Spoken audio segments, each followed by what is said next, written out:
retiresafestl.com. Have you ever wondered what it's like to work with a financial advisor? Are you in your 50s or early 60s and really haven't talked to anybody about how you retire? Give me a call today. Check out our website, retiresafestl.com.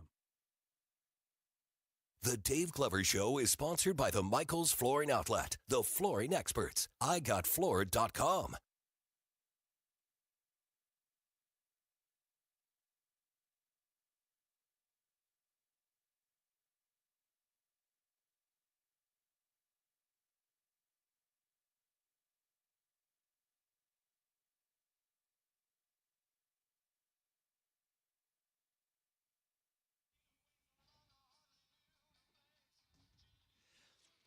Good afternoon, St. Louis. DGS 1041 FM KMOX. Happy Wednesday to you. Hot as hell out there.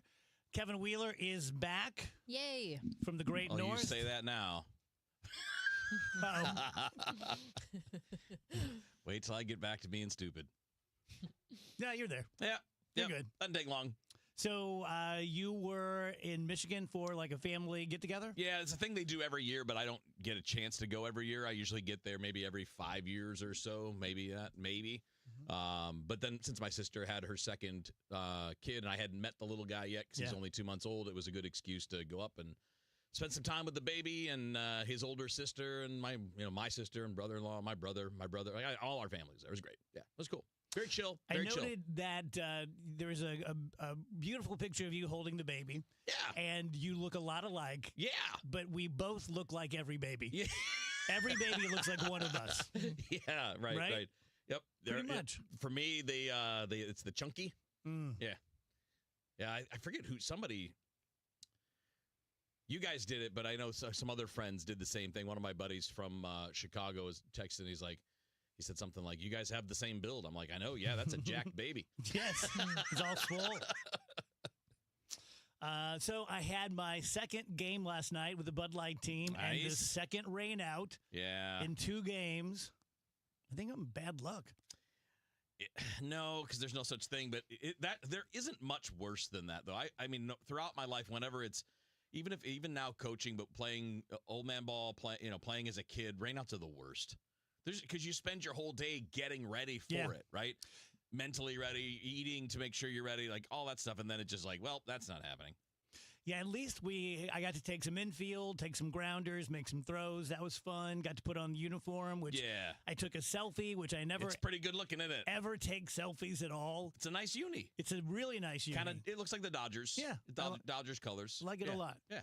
I was glad that I thought that I knew the pants were white because I had bought them, but I thought that the jersey was white, and I prefer a solid color jersey. There you go. So, you got the blues. Yeah. Nice. Everyone was super cool. Yep. All the stranger kids were nice to me. They're a good group, man. Yeah. A lot of them listen, which was cool. It's so weird. I interviewed Art Holiday today, and we'll play that tomorrow at 4 p.m. for you. But Art was talking about how last night they had this big thing at the History Museum for him, hundreds of people, and how when you're a broadcaster, whether it's radio or television, you are pretty much performing for technology, or a small group of people like we have here. And like I'm looking at the stream and I can see the Jake and Gar and Sarah here, but it typically you don't make connections with people, right? You meet someone at Schnucks or something like that. And yesterday, one of the guys on the team was like, "Oh, I heard you today. You said that you were burnt out and needed a vacation." And I was like, "You heard that? How did you hear that?" Just stalking me. Surprises me. Yeah. You know how I felt. Like, wait, I said that into a microphone. Get out of my head. And then we stayed afterwards, had a couple of beverages. Yeah. Yeah. Yeah, Fun. that's the tradition. It was nice. Were there any snacks? Yes, there were. I didn't partake, but there were lots of peanuts and pretzels being passed around. Oh, look at that. So I'm going to have to start bringing a little cooler of beer to Oh, yeah, you got to contribute. Yeah, exactly. Mm-hmm. It's a good time. What if you bring a beer that's not Bud Light and everybody gets really mad and they go, "What is Everything this? was AB, but We it only wasn't all Bud Light. This is the Bud Light team." Everything was AB, though. everything this team has, we owed him. Yeah, including our name.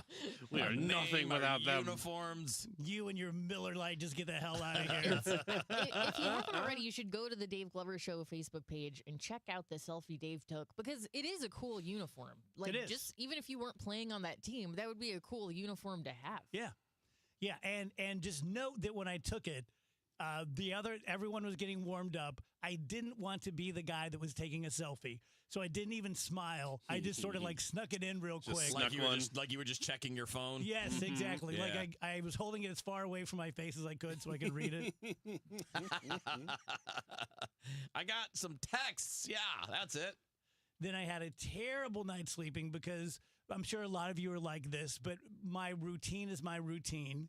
And, I didn't get home until like 10:30, and it had, a beer or two. And, so I slept like an hour. I feel shockingly okay, though, which means later on I'm just going to crash. Yeah. When you get going, you kind of build up momentum. Yeah. You just got to keep on rolling. Well, then when you hit the couch, you're going to be like... Even when I got up, so last night I didn't take any nighttime, sleepy time medicines because I was, at the ballpark. And so I think that's one of the reasons I'm probably dependent on it, the stuff that I take. And so I didn't sleep very well. And I just kept, how it is. You just keep thinking like, it's 2 o'clock, it's 3 o'clock, it's 4 o'clock. If I get to sleep right now, I can get 3 hours. And I know I slept a little bit, but maybe an hour and a half, 2 hours, which is not enough for any human. No. But I feel okay. Good deal. I'm going to have me a beer. Yeah, that was just fun. Just like doing new things is fun, meeting new people. And I get to do a lot of cool stuff on the show, but I just don't meet that many new people or hang out with that many new people. And that was fun. Really That's cool. awesome. Yeah. Glad you had a good time. I had trouble turning the double play, though. It's not an easy thing to do. Well, Stu, the manager, Yeah. who you know well, Yep. made a really good point because I'm the youngest of them. And they were all going through all of their multiple surgeries that they've had. And, I haven't played for 30 years. So I haven't, my knees are still good. My hips good. Fresh meat. Fresh meat. Yeah. Well, Stu said, he's like, just because you're in good shape doesn't mean you're in good baseball shape. No, that's true. You're Which going is to feel so pains. true. Yeah, you're rotating and doing things that you don't normally do. Yep. You'll find you'll be like, I didn't know I had a muscle there. Yeah. Ah. Feels good, though. Feels good to be a little bit sore. Yeah. Is it kind of warm in the studio today? Yes, very. Is it? Okay. Yes, I'm hot. I thought so. I'm going to start sweating. It's kind of nice in here, but it was hot in Good there. thing we can regulate the temperature of the on-air studio. Yeah. That's a must, right? Yeah. Who would build a studio with no way to control the temperature? Oh, we can't. Yeah, we can't. We got a little thing on the wall there, but it doesn't do anything. Mm-hmm. Just I don't even think it's hooked up. jack squat. Thanks, building. How are your evenings? Good. Pretty much just chilled. Had some dinner, watched some Jeopardy. Relaxing. Kind of you turn 60 and everything changes. And I started watching Wheel of Fortune again. I did it the first time, ironically, and then solved a puzzle that was hard to do, and it fed my ego. So now I'm like, oh, it's 6:30. Time for the wheel. Wheel is a lot of fun to watch. They've changed it. Like, there are all these different kinds of puzzles and such. Mm-hmm. No, I love guessing wheel puzzles. That and Jeopardy are like I my don't two hate favorite Ryan game shows. Seacrest as much as I thought I would. He's okay. He's just, kind of born to do that job. Yeah, I mean, the ultimately, I think the host of Wheel of Fortune doesn't matter all that much, right? Because you're not watching for the players. Just gotta stay out of the way. You're not watching for the stakes. You're watching to see if you can figure out the puzzles. Yeah, Ken Jennings does a good job on Jeopardy of just staying out of the way. Yeah. Which of those is the dream job? Is it Jeopardy, Wheel? Is it Price is Right? Jeopardy, I think. Like, which one of those is you're like, that's the ticket? If I could get one game show, if that's I could the one. pick it, I would probably pick Wheel. Really? Yeah. I think Price is Right. I'm not saying I could do it like I could go do Drew Carey's job. I could do what they do, but the Wheel seems less demanding. Okay. Yeah. Jeopardy seems extremely demanding. Do you think so? I think it Yes. seems so not demanding that it's boring. Like, you have all the answers. You do, but I feel like you have to anticipate what these people are going to do. You have to read the question perfectly. Like, when do you ever hear Ken Jennings stumbling over a clue? It does not happen. And if it does happen, on the very rare occasions that one of the hosts or guest hosts does, it goes like mega super viral. Yeah. Mm-hmm. You I gotta don't need that. you gotta Mhm. practice that tone of disappointment too. Like Alex Trebek had that Oh, down. You're like, oh darn. no, Yeah. you No, moron. That is no, not that's it. not correct. It's the Yes. Euphrates. The Euphrates. Yeah, that was Ken does that too. Like somebody will buzz in with a particularly dumb answer, and he's like, "No," and then it goes on to the next person. I want to see somebody do Bro Jeopardy, where the guy just rips the guys with people whoever gets it wrong. You just sit there and roast Jeopardy. Speaking of bros, man, did I dislike the Pat McAfee thing. For the home run derby. Yes, I think they're trying. Is it the brosation of the MLB? So I actually heard Rob Manfred do an interview on MLB Network Radio about the weekend, and the McAfee thing came up, and he was super excited. And it's an ESPN choice because it's ESPN's event. But Manfred was talking about how much he loved it because that they want that audience. His audience is not really their hardcore audience, and they feel like there are some people they could pull in. But Pat McAfee doesn't like baseball. And I don't like Pat McAfee. He doesn't like baseball. He has openly talked about how boring it is and how he doesn't like this about it. And he grew up in Pittsburgh, so he doesn't really have any fun with it because they were always bad. And he never talks baseball on any of his programming. Never, ever. You know, it's like 3% of what he talks about. He'll talk about LeBron James 100 times before he talks about a single important baseball story. And obviously, he's mostly going to talk football because he was an NFL player. I don't get it. I get what Rob Manfred's saying. Like, okay, that's an audience we want to tap into. Find someone in that sphere that likes baseball. I'm not going to stop watching baseball because Pat McAfee. No. But I would not watch another MLB production again. Sort of, like a special production. If it's going to be like that, no, thank you. I don't. I'll watch the games, yeah. but I don't need that. I'm with you. I don't even hate Pat McAfee. He just is what he is, and he's not a baseball guy. Like, if you're going to try, just as an example, there are plenty of ways to cross over, do fun things. Like, they have Shane Gillis doing their best of their baseball awards thing. He's emceeing. It's great. He's hot. He's a funny guy. He's at the top of his game. He's one of those guys out there that's been running hot for a while now. Okay, cool. Hopefully he likes baseball, but it's something that can reach a different audience, right? When they had Ice Cube come out during the World Series, that's fun. That's going to bring people in. It's going to get people's attention. Great. There are all kinds of cool, creative ideas. Picking someone to be a hype man who's going to do it wrestling style because he's a wrestling guy too, a wrestling announcer, who's going to do a baseball thing wrestling style, that doesn't fit. Thank you. And the people that are in that sphere are not just going to be like, oh, Pat McAfee's doing fun announcements before the home run derby. I'm going to watch baseball now. Like, that's just not going to happen. It just isn't. Who would you rather see do that? Pat McAfee or Dave Portnoy? Neither. John Boy. I'd rather see John Boy do it. John Boy would be I'd rather great. see a guy that's a baseball fan do it. John Hamm could do it. There are a lot of great baseball fans out there that are famous, that are fun, that are entertaining, that love, that can get a crowd fired up, and you're just going to pick a guy that doesn't even like baseball. And again, Major League Baseball didn't hire him. He's an ESPN guy. So ESPN always forces their big paid guys into everything. They force Stephen A. Smith into everything, just as an example. So I don't think it works. I don't think you convince people that don't typically consume your product to come be regular consumers of your product by having a one-off with a guy that will now go on his show and not talk baseball for 3 months. Yeah, I agree. Except he'll go talk about what he did. Yeah. He'll go talk about how much fun he had. He won't talk about what happened in the All-Star game. He won't talk about the pennant races, the trade deadline coming up. His people will not hear him talk baseball. You know what I hate about the bro thing? It's one thing to meet a 20-year-old bro. Okay. When you meet a 47-year-old bro, which most of them seem to be, it's just like, turn your cap the other way around. Shut up. Quit talking like that. I don't mind that as much because I don't have as much of the bro thing, but I still act like an idiot young person in a lot of ways. It's the flavor of idiot. Yeah, I get it. I totally get what you mean. It's not my thing. I don't like the Portnoy guy. I don't like Portnoy. I don't hate McAfee. If he's talking football and he's doing his thing, it's actually kind of fine because he's got some good experience. He's got good stories. He's got a good sense of humor. He's pretty funny when he's doing his thing. But when he's not doing his thing, it's just like, okay, you're putting on an act. Yeah. You're just being Pat McAfee as opposed to being genuine. Yeah. Tell you guys about Universal Windows Direct. It's not the most fun purchase you're going to make all year. It's not the sexiest thing in the world.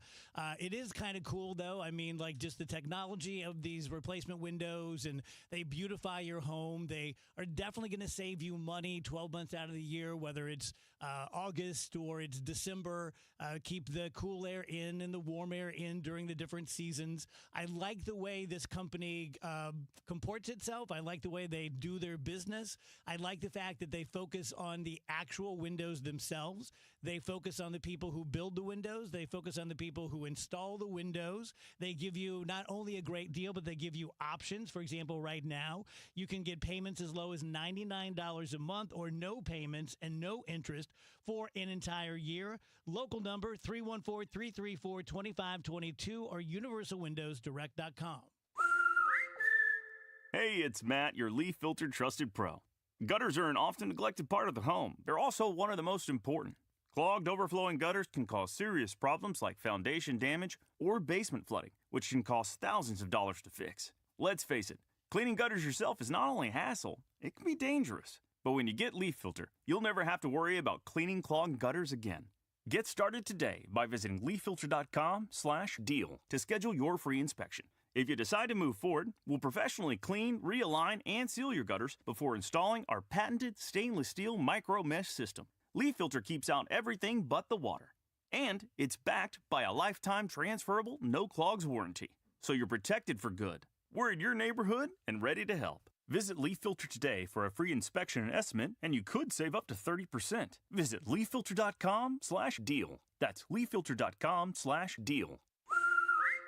Retiring soon? Get the information you need by joining Kyle Jones and Matt Allgaier of Fire Capital Management for your retirement highway, Sunday mornings at 9:30. Investment advisory services made available through Pine Ridge Advisors, LLC, a registered investment advisor. Securities made available through AE Financial Services, LLC, member FINRA and SIPC. Hey guys, Glover here for my friends at Zero Res. It's National Carpet Cleaning Month, and because of Zero Res's commitment to the DGS, you're going to get 3 rooms of carpeting clean plus 1 free plus $50 off your air duct services. 314-474-2020, ZeroResSTL.com. 1120 AM, 1041 FM, and streaming on the Odyssey app. KMOX is with you, however you listen, wherever you listen.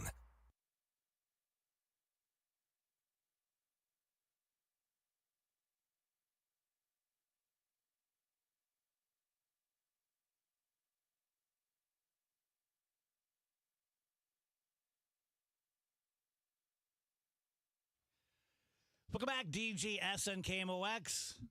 Coming up at 3 p.m., my buddy Jimmy Griffin is going to be here promoting a whole bunch of projects. Probably going to sing a incurable song for us. Nate Gatter's going to be here at 4. I have to apologize to Nate.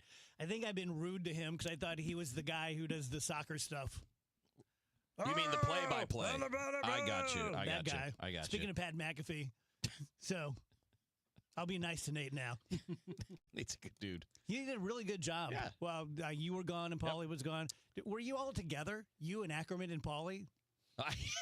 No, but that would have been a fun story, wouldn't it? Yeah. If we all took off during the All-Star break and went on like a guy's carnival cruise. It was a weird week. Yeah. Weird yeah. week. One more thing about baseball real quick. So the All-Star game, first of all, I didn't know that we had a home run shootout. Yeah. I didn't know that was a part of it. Yeah. Just for that game, right? Just for the All-Star game. Just for the yeah, All-Star yeah. game. Because otherwise they're just going to end the game in a tie. I mean, Because they're not going to use more pitchers. They're it was exciting. Look, it's fine. It's a showcase, right? Yeah. That's what the event is. And anybody that complains about a showcase, essentially exhibition, which is what it is. Yeah. Anybody that cares about how that ends is you're giving it too much importance. So Mizrachi made the team, even though he only had 5 major league starts Yes. under his belt. Yes. Wheeler from the Phillies said it was a joke. Another guy who was a pitcher who was made the All-Star team but didn't go said that the MLB is becoming the Savannah Bananas. And the person who I was listening to, I can't remember who it was. I don't think it was anyone local, said, well, we need some Savannah Banana, because the Savannah Bananas are doing more for baseball than baseball. They're bringing in more young baseball fans than Major League Baseball is. Thoughts? Oh, my God, a million. One, bringing in a legitimately talented player is not the Savannah Bananas. Now, if you went out there and made him dance and he wore a banana costume, then you'd be talking about the Savannah Bananas. He's just a legitimate talent. Now, he shouldn't be there.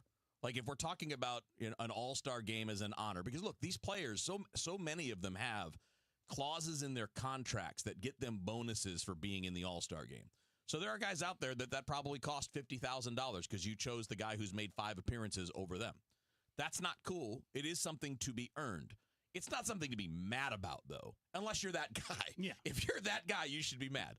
For the rest of us, it's just adding to the talent showcase, which is why they picked him. Because he's the hot new thing. He's the guy, like, it's like Paul Skeens being there last year, even though he had a limited experience. He didn't get called up until what, mid-May, late May last year, and he made the All-Star team. It's about showcasing what people are talking about. Yeah. That's what MLB did. I can understand and agree with the argument that he didn't earn it.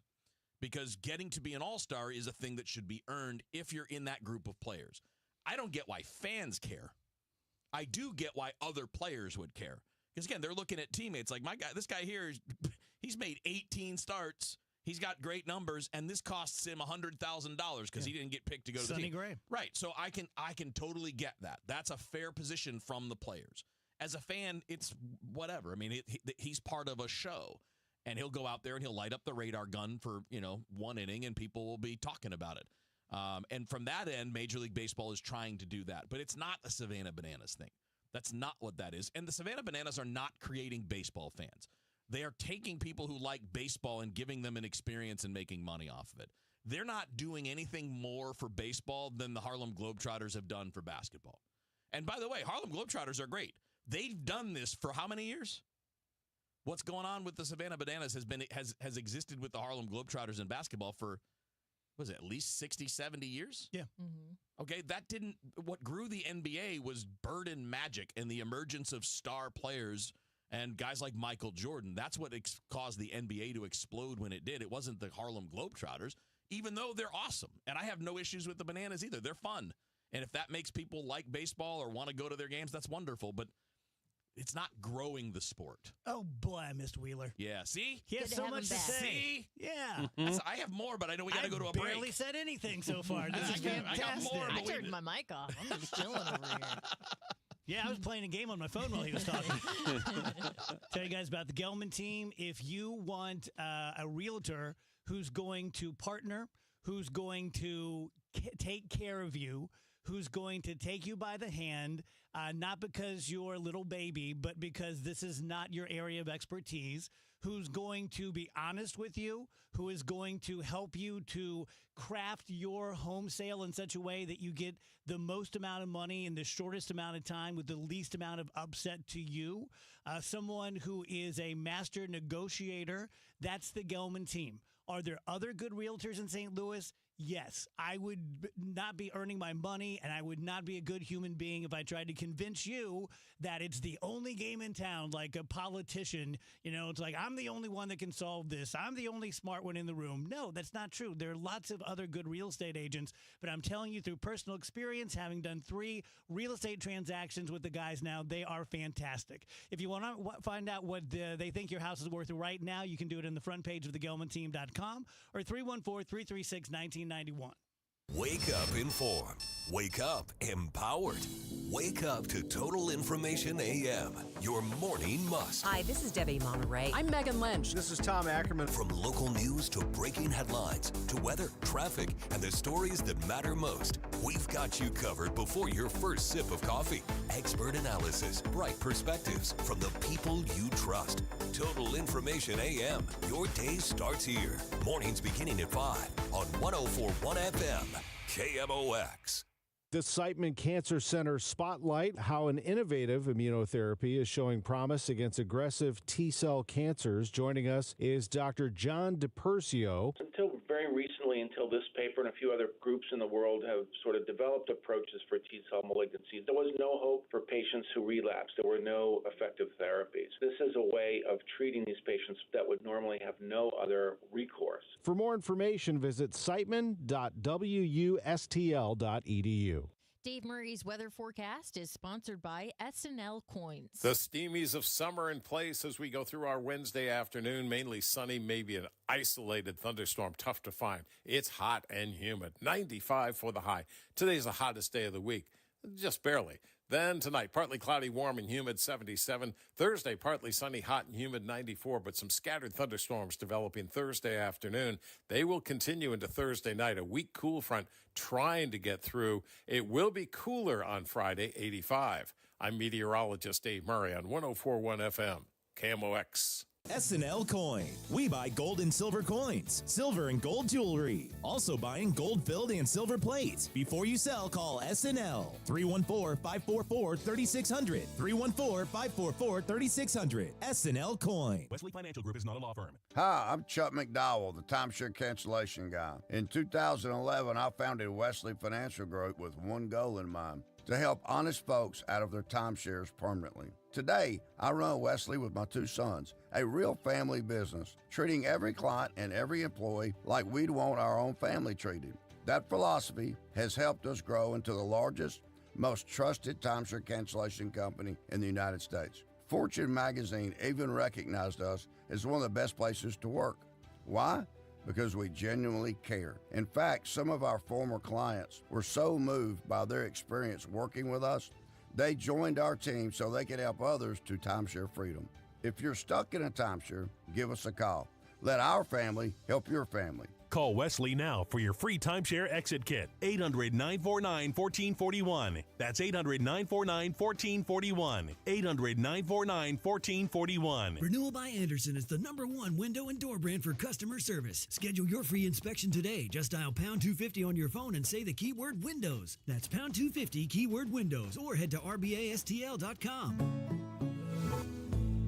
Why do the national tax resolution firms need the tiny fine print at the bottom of all their TV ads? Hi, this is Lance Drury with the Lance Drury Law Firm. You don't hear fast-talking disclaimers in our ads because the claims we make are 100% transparent. The Lance Drury Law Firm primarily focuses on one thing: IRS problems. And we're regulated by the Bar Association, and we have a AAA rating with the Better Business Bureau. IRS issues are serious legal issues. The Lance Drury Law Firm has helped thousands of clients navigate the best resolution plans, and we tell you up front exactly how much it'll cost. Tax resolution law is all we do. So before you send money to some out-of-town, high-pressure salesperson, give us a call at the Lance Drury Law Firm, located right here in St. Louis. Call today to schedule your free consultation with me, 314-260-6120, or visit LanceDruryLaw.com. The choice of a lawyer is an important decision and should not be based solely upon advertisements.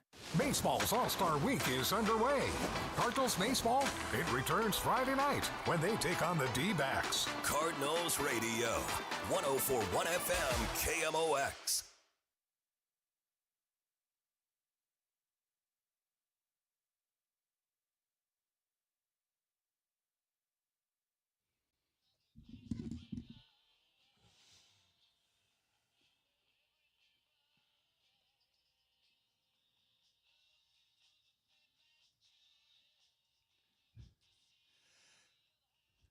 Welcome back, guys. DGS on KMOX. Happy Wednesday to you.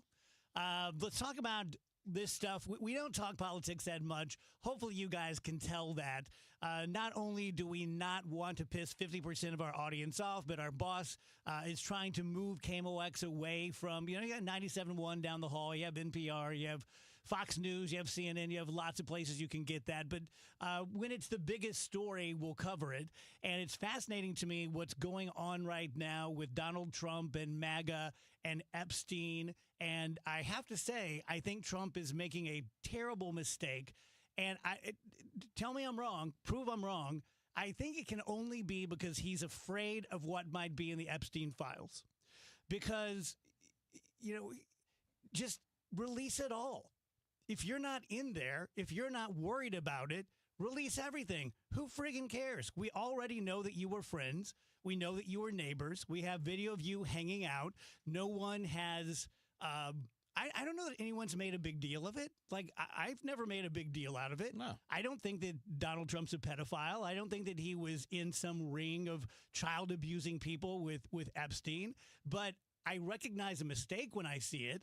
And calling the people who were supporting you and who may still support you weaklings and foolish, and I don't want their support anymore. That just seems like you're shooting yourself in the foot. His poll numbers are already plummeting with MAGA and with younger MAGA people.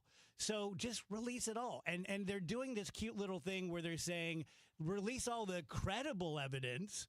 Well, and then Mike Johnson came out and said, yes, release it all. And then he had to walk it back and said, release all the credible evidence. Well, you effers, that's just a way so that you can hold back whatever you want to hold back. And just say that, well, that wasn't credible. It just seems to me like, how ironic would it be? And look, it's not going to take him down. This is his last term as president. He's not going to be president again. So he has nothing to lose there. And maybe that's why he's saying all this stuff. But it just seems to me to be very strange, a strange hill to die on, to start calling your people weaklings and foolish, and I don't want your support anymore.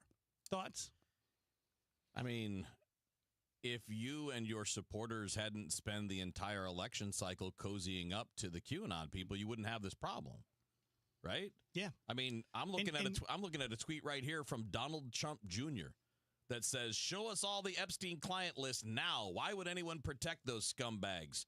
Ask yourselves this question daily, and the answer becomes very apparent." That's July of 2023. Mm-hmm. So, like, all along in the lead up to the 2024 election, you cozied up with Laura Loomer, who's in that kind of group. He himself, the now president of the United States, was retweeting or truthing, whatever you want to call it, but reposting all kinds of QAnon stuff. Well, what did you think QAnon's about? It's about all that kind of stuff. That's what they're all about. So you're giving them these signals that I'm one of you, that I see it, I'm going to do these things. And the belief in the QAnon world was Trump's going to be the guy that exposes it all, right? That's the whole Q thing, or at least in parts of the Q thing, because it's got a million branches now. If you hadn't cozied up with them to get people to vote for you, this would be a lot less of an issue. Well, and Bongino and Kash Patel were two of the leaders on this. Yes, they were. And now they find themselves in the ironic position of either getting there and finding out there really is nothing to it, nothing to see here. Nothing beyond what we know already. Or there is something, right, but they have to cover it up. Yeah. Either way, not great. No. And look, the whole Epstein thing has been going on for a long time. This is not a thing created by this administration, right? I mean, this has been going on since the 90s. They tried to prosecute him down in Florida, and it kind of got shoved under the rug, and he got some kind of Epstein did some kind of easy deal because he knows powerful people, and that's what happens with people who are connected. When you're connected, you get off with things, and you don't face the consequences because they will protect you because you've done them favors or you have something on them, whatever. But you can't spend years courting the people that believe in that story, right? They believe that Epstein was, leading the powerful people to to Epstein's island. What do they call the island? I don't know. I forget what they call Little it. St. James. But like whatever, the flights to the island, all those flight logs, all that. You spend all that time cozying up to people that live in that world and believe in that stuff. Well, they're going to expect you to deliver on what they think you're about, whether you expressly say it or not. And, I mean, we'll never know, by the very definition of it, we'll never really know whether everything was released with Epstein, with JFK, with MLK. You don't know what you don't know. Right. But we know there's still stuff on someone's desk that hasn't been released. Right. So just release it.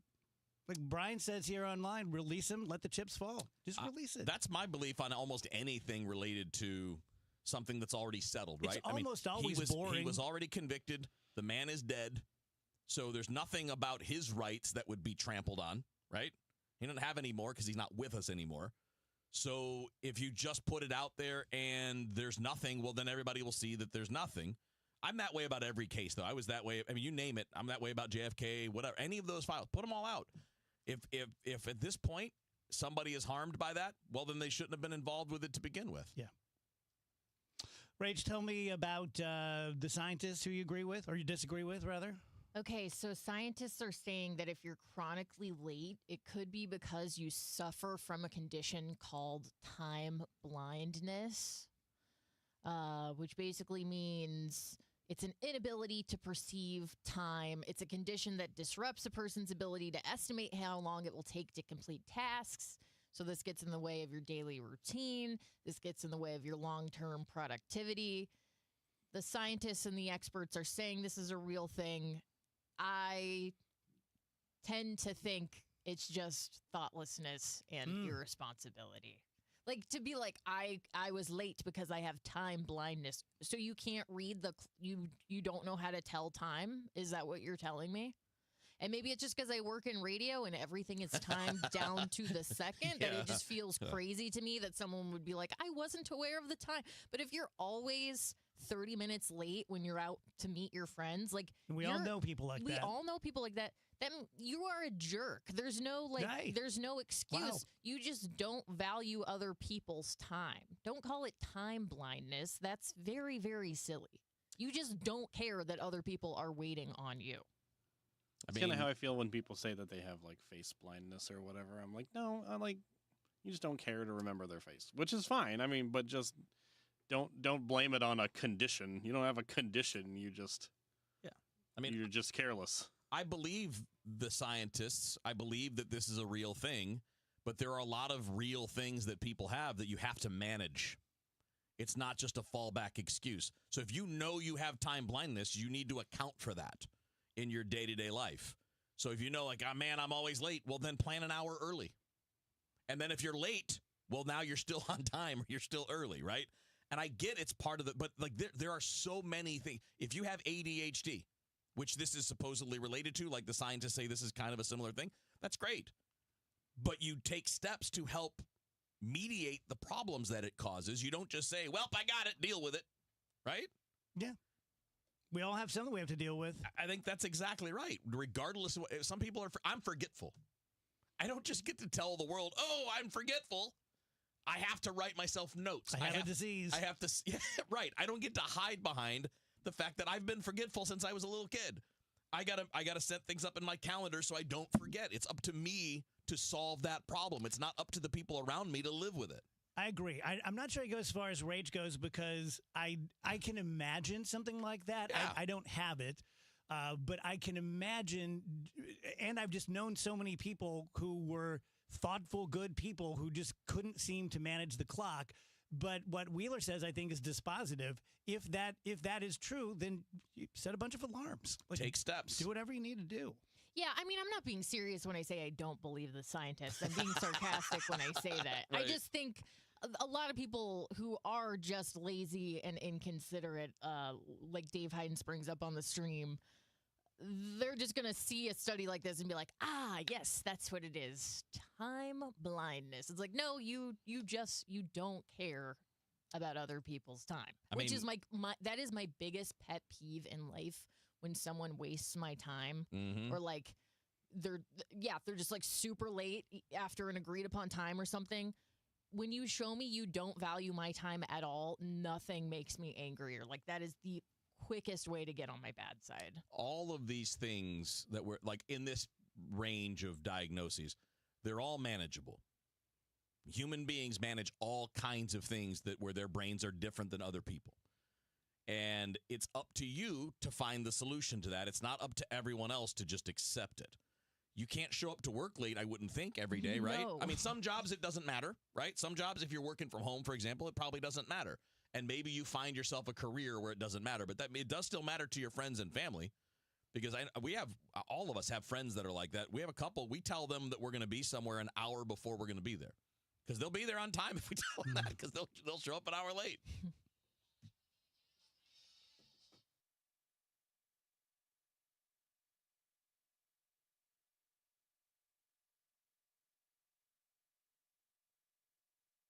You had a solid retirement dream. Sell your home in a few years, bank the equity, downsize, and travel. But with an unpredictable economy and the future feeling a bit uncertain, you're wondering if that equity will still be there when you're ready. What if you could bank that equity right now? With Truehold, you can sell your home for its current value so you can access your equity today. You can bank the cash now and stay in the home you love with an easy standard lease. Truehold even covers property taxes, insurance, and repairs. And since Truehold hands over your equity in cash now, it's yours to do whatever you'd like. Don't let a shifting economy put your hard-earned equity at risk. Visit Truehold.com and receive their competitive offer on your home in just 48 hours based on its current value, not what's coming. Call 1-855-300-9993 or visit Truehold.com. The smarter, faster way to cash out on your home's value without moving. That's Truehold.com. Experience the magic of the Fabulous Foxes 2025-2026 Broadway season, which includes the return of St. Louis favorite, The Phantom of the Opera, and the spellbinding spectacular Harry Potter and the Cursed Child. And right now, KMOX has your chance to win a pair of season tickets for the 2025-2026 season. Prize package includes a pair of tickets for all 8 shows in the subscription package. Register now online at KMOX.com/contests for your chance to win. I'm John Morgan of Morgan & Morgan. If you've been diagnosed with mesothelioma, call us now. $30 billion was set aside for meso victims, and in most cases, your claim is settled out of court without a jury trial. Visit forthepeople.com for an office near you. Here's a few questions for you from California Psychics. Do your workdays seem to go on forever? Is your career progression as fast as downtown traffic? Or does your boss still not know your name? Hey, you, Tina, Lisa, Sheila, whatever. Get that report to me by lunch, okay? It's Carrie, ma'am. Just get it done, Terry. It's time to read the career warning signs and talk to California Psychics. We're always on hand to give you the career guidance you need. You see, we only connect you with the very best. In fact, 98% of the psychics who apply to work with us don't make the grade. That's why we can guarantee if your reading isn't life-changing, it's free. So you could soon be telling your boss where to stick that report. Where are you going, Terry? Terry! Experience the joy of certainty. California Psychics. Call 1-800-PREDICT today and get 20 minutes for just $20.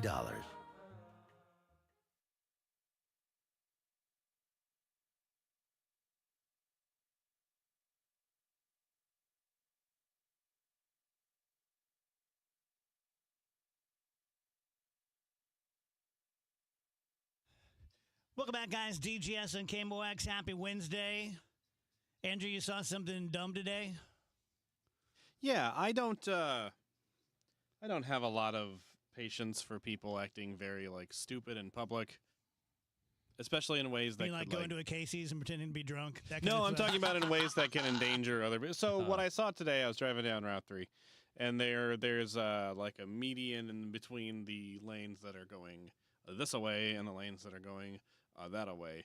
And there were two guys that were standing on that very, very thin little, risen strip of concrete that is, 3-4 feet off the ground.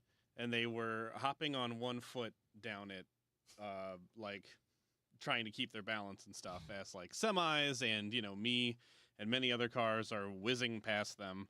And I got so unbelievably angry at it because it's look, if you want to die, I don't care. That's fine. That's your decision.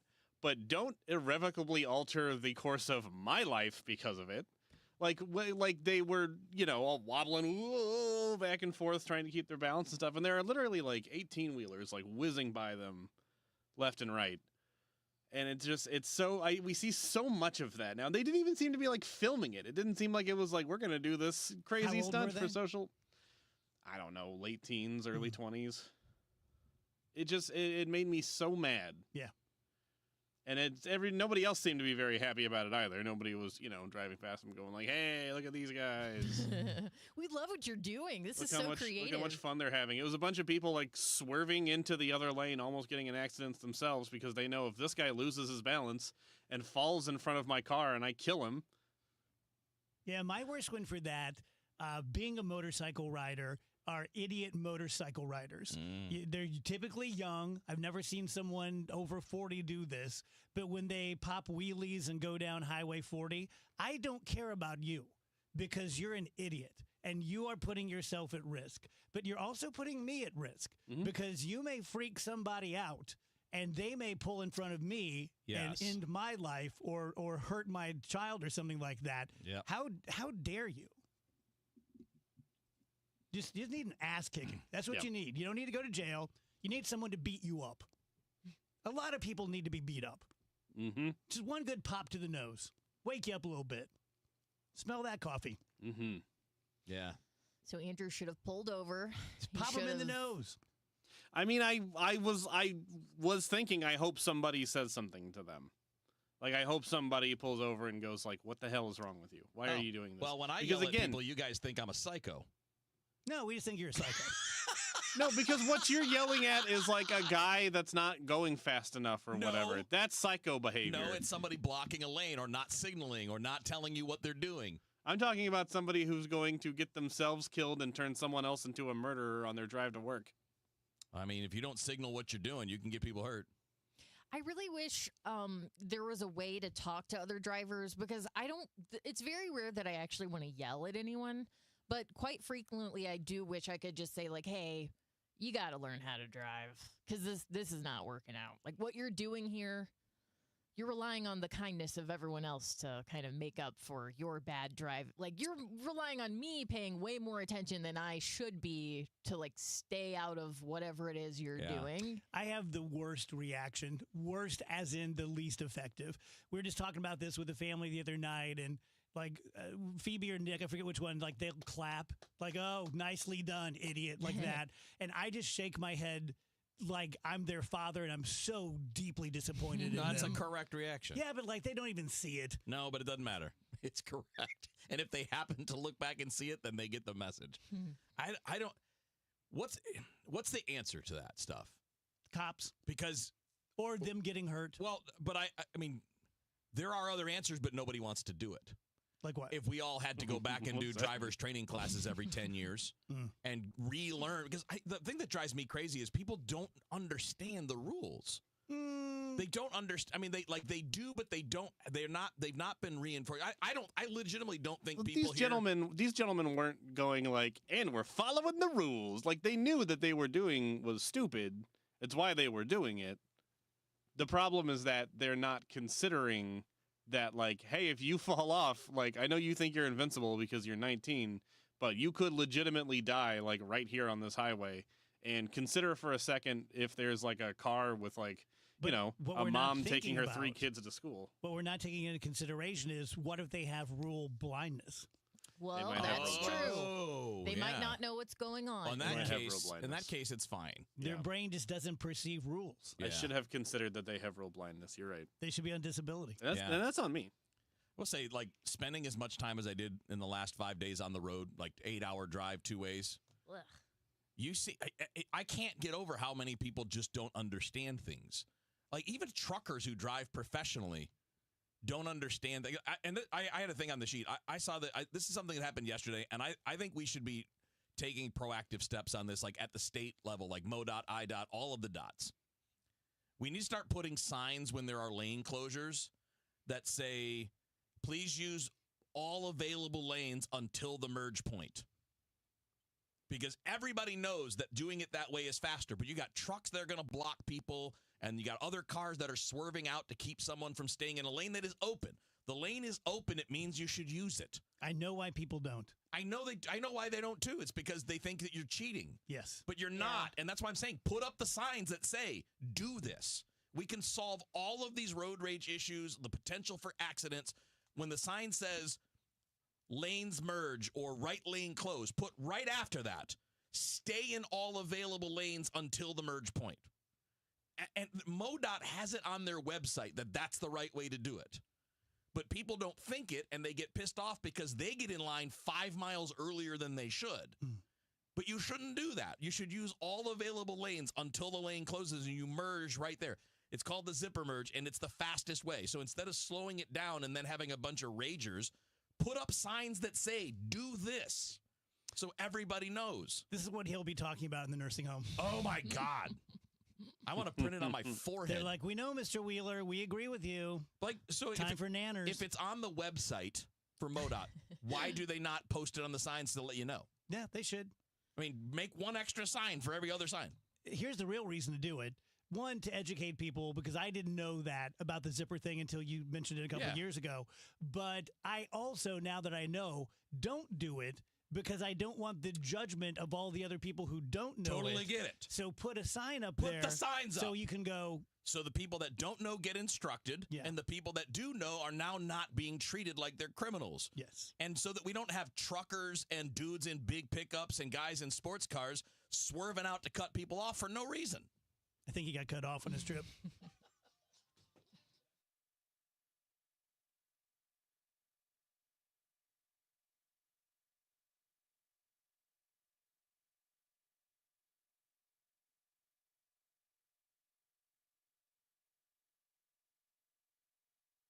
KMOX and 97.1 FM Talk are proud to support the first ever Brendan Donovan Charity Clay Shoot, happening Thursday, August 7th at Straffleman Farms Club in Weldon Spring. Join Cardinal standout Brendan Donovan, teammates, and local celebrities for a day of clay shooting and community, all to benefit Team Red, White, and Blue and their mission to support veterans' health and wellness. Sponsorships and shooter spots are going fast. Visit teamrwb.org/Donovan now to sign up. Show your support and make a difference for those who have served. Fairwinds River's Edge is more than a place to live, it's a place to belong. Come see why we have been voted Best Independent Senior Living Community for 4 years in a row by U.S. News & World Report. We think you'll like it here, and the experts agree. Come see us for yourself.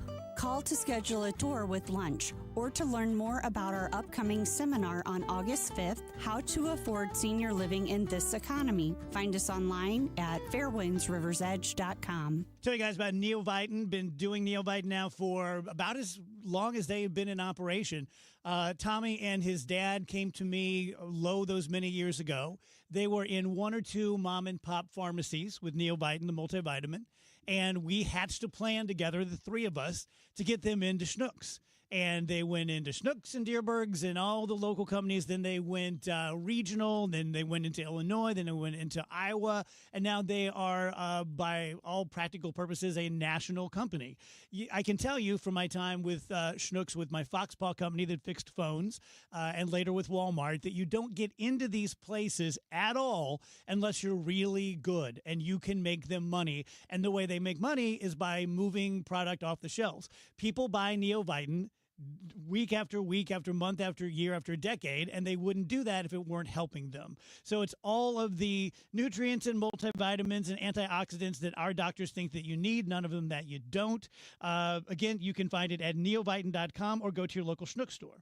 I'm Ed Evans, CEO of Consumer Cellular. No, we're not one of the big guys. Truth is, we don't want to be. If you're over 50, Big Wireless probably has you paying for more data than you might need. You could be throwing away thousands over a lifetime. We're not here to be the biggest. We're here to bring you something we believe is better. Our plans start at just $20. You'll get the same fast nationwide coverage without the big wireless bill. Call 1-888-FREEDOM, visit consumercellular.com/facts or a store near you. Plans include $5 credit for auto pay and e-billing. See site for additional facts.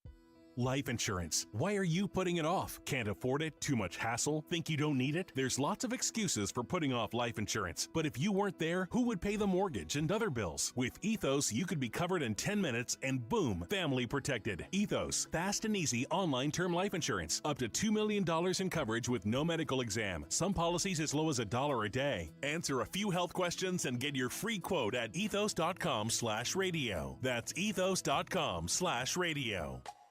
When you want a brand new kitchen, there's nothing to it. There's a brand new way to do it.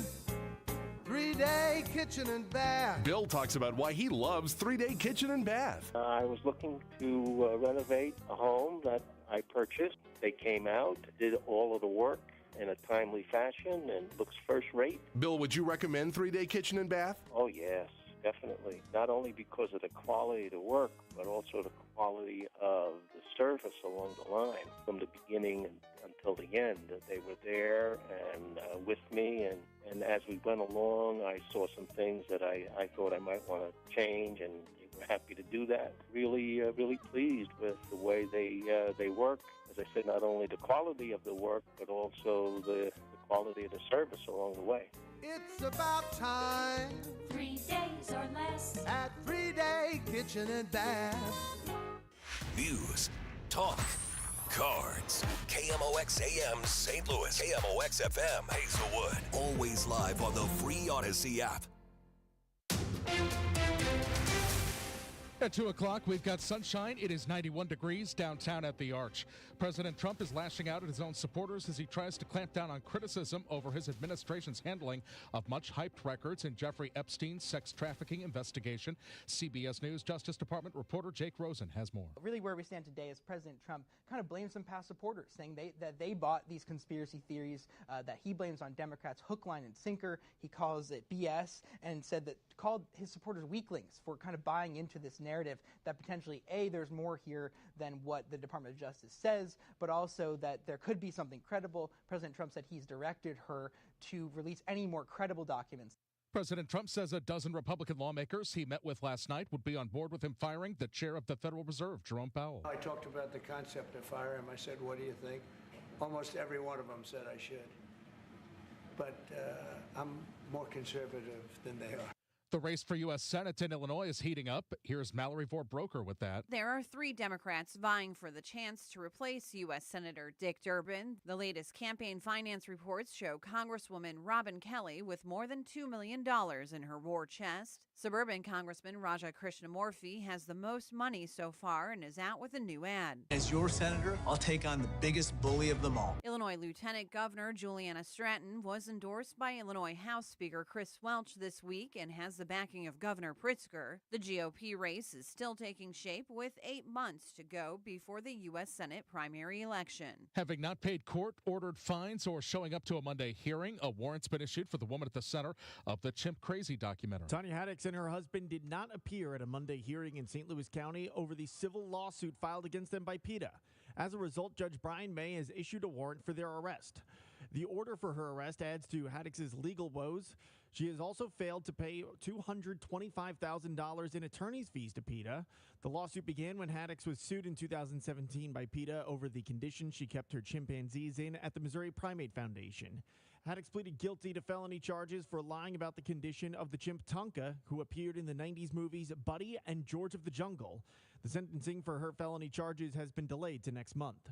Sean Malone, KMOX News. Major League Baseball considering the idea of letting players take part in the Olympics in 2028 and have an extended All-Star break.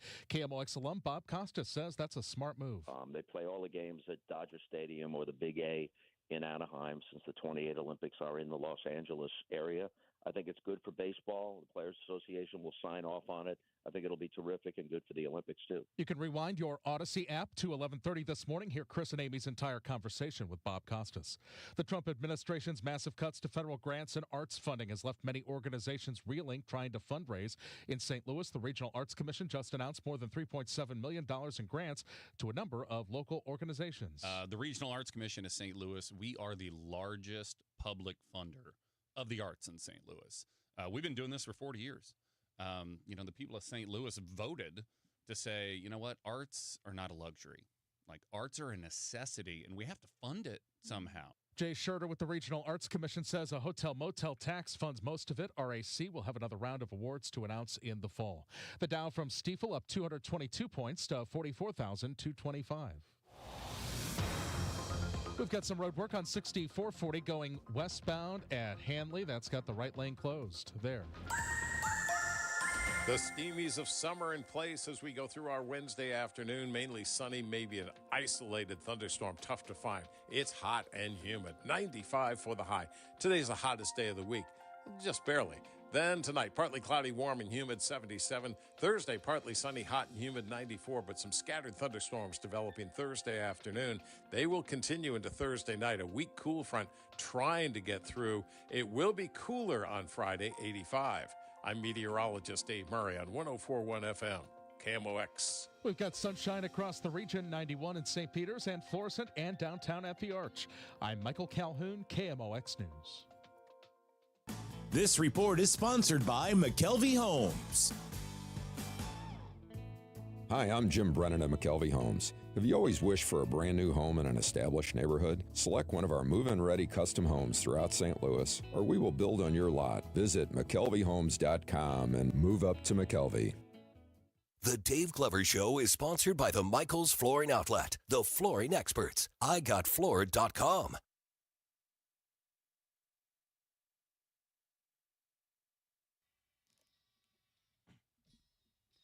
Welcome back, DGS 205. I always hated this song. Yeah, I apologize for playing it. That's okay. It's on the White Album. We're going down the whole White Album. It's the White Album. George Martin famously said that about half the White Album should have been left off any Beatles album. Really? Yeah. I mean, it's become a classic. I love it. But, yeah, they were fighting at the time, and Ringo left the band and then came back. And there are only 3 or 4 songs that all the 4 Beatles played on together, and just not a very happy album. And George Martin thought that they put a lot of crap on there. Okay. So I think a lot of great albums have crappy songs. Yeah. I mean, it's really hard to make a complete, like, beginning to end. You don't skip any of them. Yeah. Well, theirs are especially crappy because they were so innovative and they were creating new space, and not all of this space was great. I got you. Like that one. So, Razor's Edge. Yeah, what do we want to talk about for Razor's Edge? Because I have quite a few things I'd like to discuss. Let's start at the top of the show sheet here. Am I the only one on the show who watches Stranger Things? I think Andrew does. Yeah, I watch. I've watched them all. Okay, so you've watched it too, Wheels. Perfect. I was just now getting to the point where I'm like, I guess I don't care when the final season is released. It's been so long since the last season.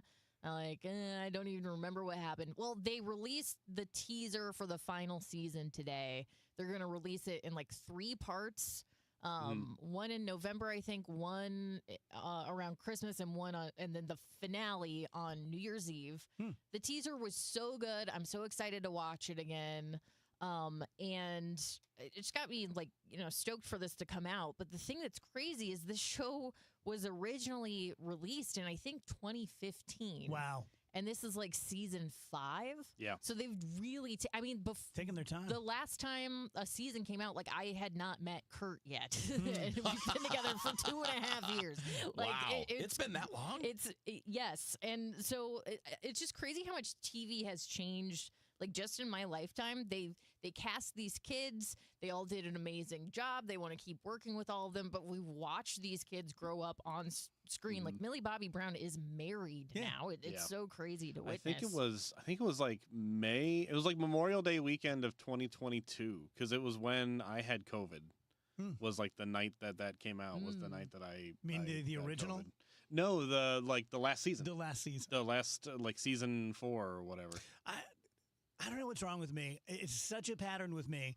I watched the first season of Stranger Things, really liked it, watched the first episode, just one episode. I'm smarter than this. I know that just like you have the Beatles' Honey Pie, that sucked, but it's a great album. I know you can have a bad episode, and I never went back.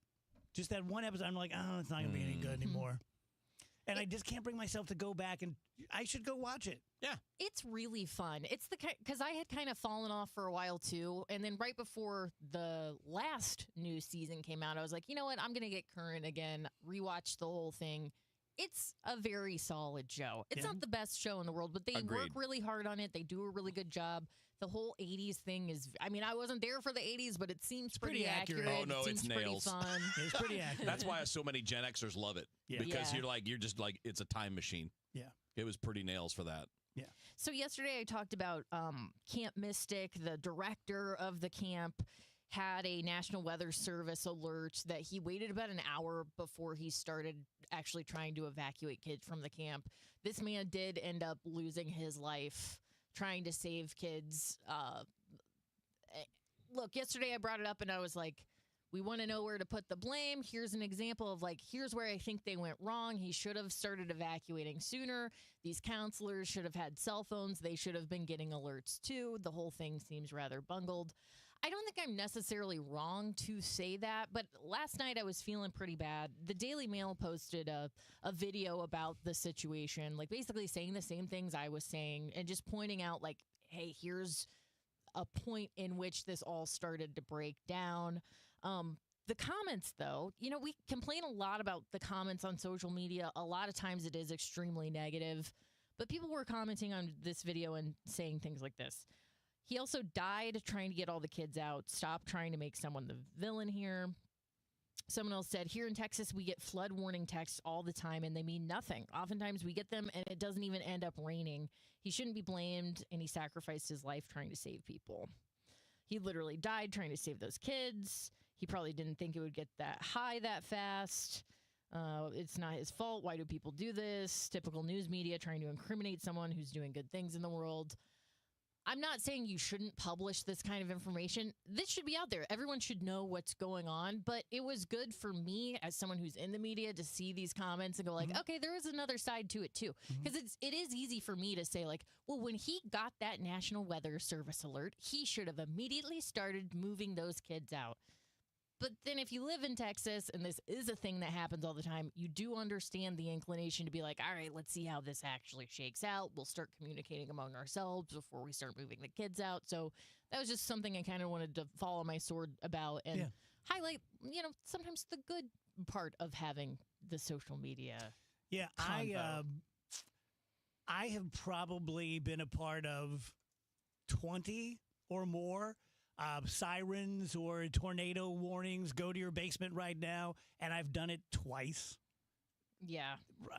I just think it's kind of human behavior. I'm sure this guy was thinking, I have to wake up 60 girls and 3 in the morning, and it's going to be terrible, and they're going to be scared. I'm just going to give it another couple of minutes, and yeah, I'm sure he had their best interest at heart. He just made a mistake. Yeah, and I mean, and he's not here anymore, so it's like, yeah, he did make a mistake, but he also did lose his life trying to rectify the mistake. So, I did see, though, that there's been some reporting down in Texas that this camp had gotten several exemptions from having to flood-proof, from having to have certain construction things, because they had themselves, the way it was put was they had some of their buildings, quote-unquote, removed from the floodplain map. Because if you're in this map, then you have to abide by certain codes. And if you want to expand, you have to follow certain rules. And they didn't want to for cost reasons. Okay. And I don't know how much that led to the problem. But it's still like, why are we trying to get around rules and laws that have to do with floods? Like, they're on the books for a reason. These requirements exist for a reason because you're in this dangerous area. We shouldn't be looking for exemptions to that. Right? Agreed. And I think a lot of times, look, I'm not trying to pick on religious people at all. I'm just speaking from lived experience. I think in cases like this, sometimes it's like, well, it's a Bible camp. It'll be okay. Like, everything's totally fine. And then you just don't look into it much more because you're like, these are good people. The kids are safe. That doesn't mean that the people in charge aren't going to try to cut costs, aren't going to make the wrong decision, aren't going to keep people from having their cell phones and being able to make their own decisions on the situation. So it's just one of those things where it's like, we just need to be more cautious when we're handing our kids off for weeks at a time to other people. Like, things can go very bad. I'm not saying don't send your kids to camp. I'm just saying, like, maybe look into. Isn't it amazing that there's still like 130 or 40 people still missing? That's crazy. It's crazy. And like, this is, I'm trying to compare the reaction to this to the Uvalde, right?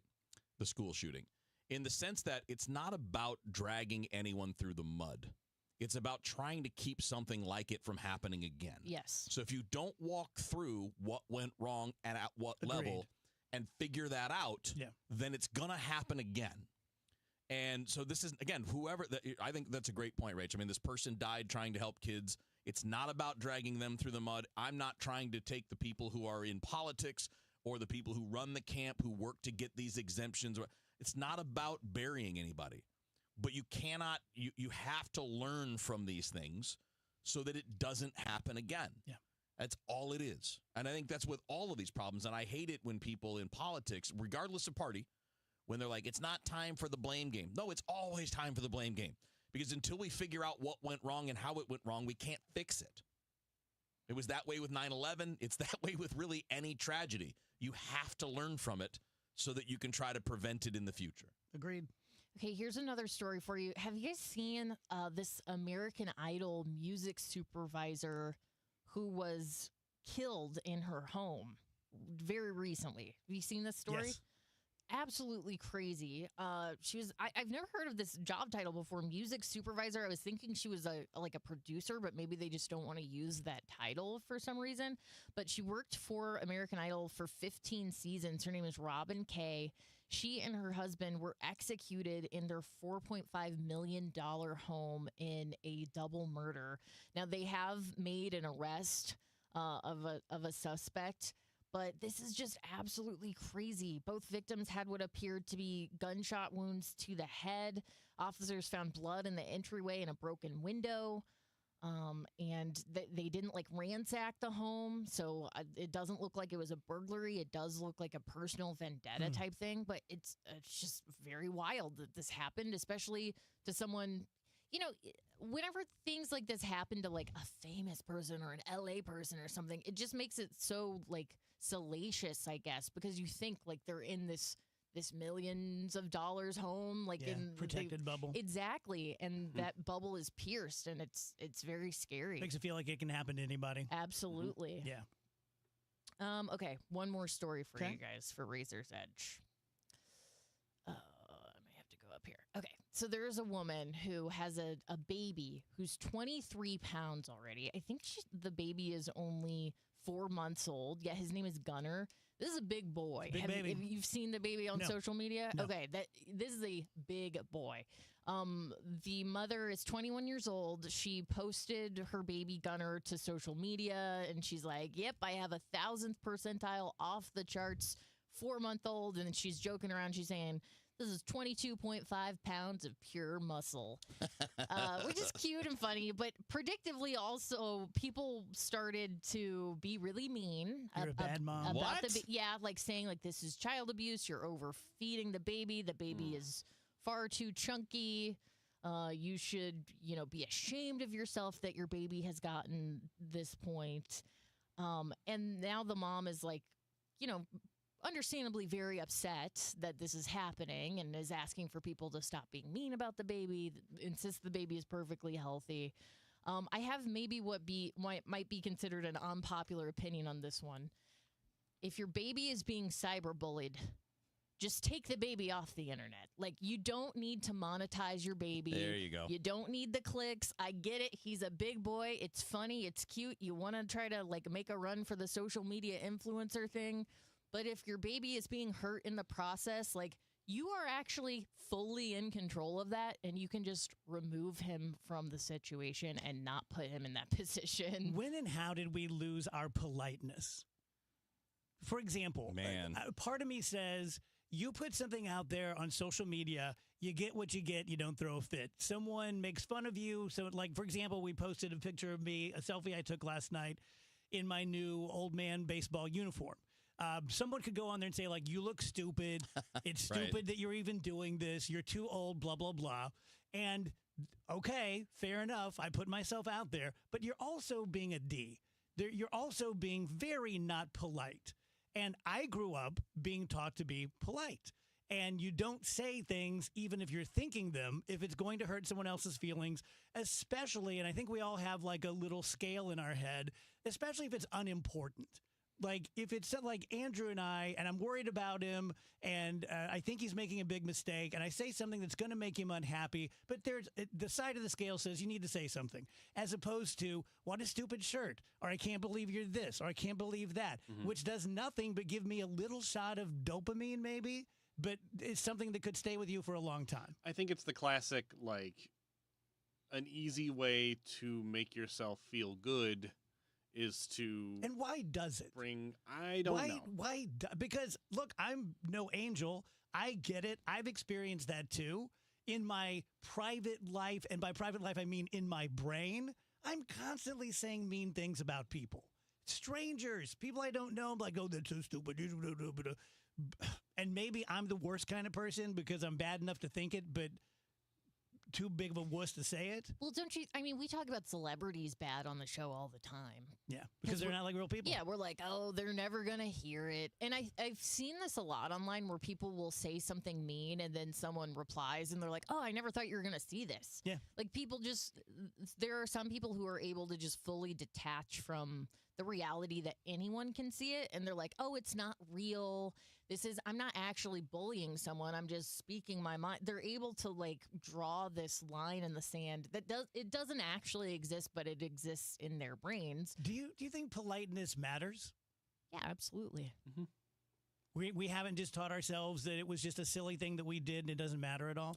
Well, some folks are looking at it that way. But like, it's a practical thing, right? If everybody's just being nasty to each other, it's going to escalate.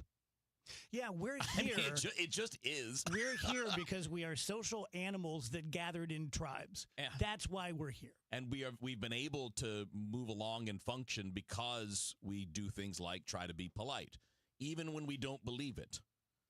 Like, it's about just keeping things functioning and moving without fist fights breaking out. And you can say, well, fist fights shouldn't. They will, though. If people just stop being polite, those things will happen. You know what always made sense to me? And it's very archaic, but like Downton Abbey era and like English gentlemen, when you just treated everyone with respect. And if someone disrespected you or your wife or something or your child, you would call them out. And you know, you have challenge you to a duel. Or I'm going to slap you with my white glove or something. I'm not saying we need to be aristocracy, but there's something about that makes sense. You're very nice, overly nice, even when you're not feeling like being nice, until someone really crosses the line, and then you call them out. But you don't do it every day, and you don't do it 50 times a day, because that's just silly. Yeah, but also, like, that's a direct insult, not going and seeking someone you don't know who posted someone online and deciding to be mean for no reason. Yeah. Right? I mean, like, and there is a lot of that know-it-all to what you're talking about with this. That's child abuse. Are you sure? Mm-hmm. Because, you know, there are human beings that have medical conditions that cause them to eat too much, or their brains signal you're hungry even if you're not. And if we're talking about a baby and you got a crying baby and, you know, they want to eat, what are you going to do? The baby has bottle blindness. What do you want me to say? Smart Mouth Rich? Yeah, Smart Mouth actually works. It's actually going to eliminate your bad breath at the source for 12 hours per rinse. Use it once in the morning and once at night. That means 24 hours of bad breath protection. You know, I can't say that about any of the other brands on the market. That's because they don't use activated zinc ions in their formula. They don't bind to the bacteria in your mouth and prevent that bacteria from producing stinky sulfur gas, which is your bad breath. So that means your bad breath is just going to be masked for a little bit and come creeping back if you use those other brands. With Smart Mouth, you are protected against bad breath all day long. We don't talk much about the kids' formula, but at every Walgreens and Schnucks and Deerbergs and everywhere around St. Louis and around the country, you can buy a kids' formula of Smart Mouth, which is the same active ingredients. It's going to really help their oral health, really cut down on the cavities and such, but it's in flavors that they're really going to like. We can save you money every time you purchase it when you go to smartmouth.com/Glover. Do you know about the true crimes that inspired a Bruce Springsteen album? Or the murders AC/DC was blamed for? How about Taylor Swift's Violent Stalkers? Or the suspicious deaths of Brittany Murphy and River Phoenix? These stories and more are told in the Disgraceland podcast, hosted by me, Jake Brennan, every Tuesday, where I dive deep into subjects from the dark side of music history and entertainment. So follow and listen to Disgraceland on the free Odyssey app or wherever you get your podcasts. If you're drowning in IRS debt and can't afford to pay, then you need to take advantage of special IRS tax programs that are available and free yourself from IRS collection efforts once and for all. Due to the financial hardship consumers are facing throughout the country, the Internal Revenue Service has made it easier to settle delinquent tax problems. An open phone line has been established by Community Tax for consumers to call and see if they qualify. Take down this number or store it in your cell phone, but call the Community Tax Helpline at 800-536-9607. If you owe back taxes to the IRS and cannot afford to pay them back, or even if you have years of unfiled tax returns, there's no need to fear anymore. But you have to call the Community Tax Helpline today at 800-536-9607 for the help that you need. Don't take on the IRS alone. They can attack your wages, savings, pension, home, and even your Social Security check. Call 800-536-9607 for your free consultation and to see if you qualify. That's 800-536-9607. Anderson. Renewal by Anderson is the #1 window and door brand for customer service. Schedule your free inspection today. Just dial pound 250 on your phone and say the keyword Windows. That's pound 250 keyword Windows, or head to rbastl.com. Selling your home? Every situation is unique. Find the best options that are right for you from the real estate team who offer more options. My friends Mark and Neil Gelman of eXp Realty. Check out the only agents I trust. Go to thegelmanteam.com. That's thegelmanteam.com. You asked, we delivered. KMOX, now on FM. Crystal clear sound at 104.1 FM.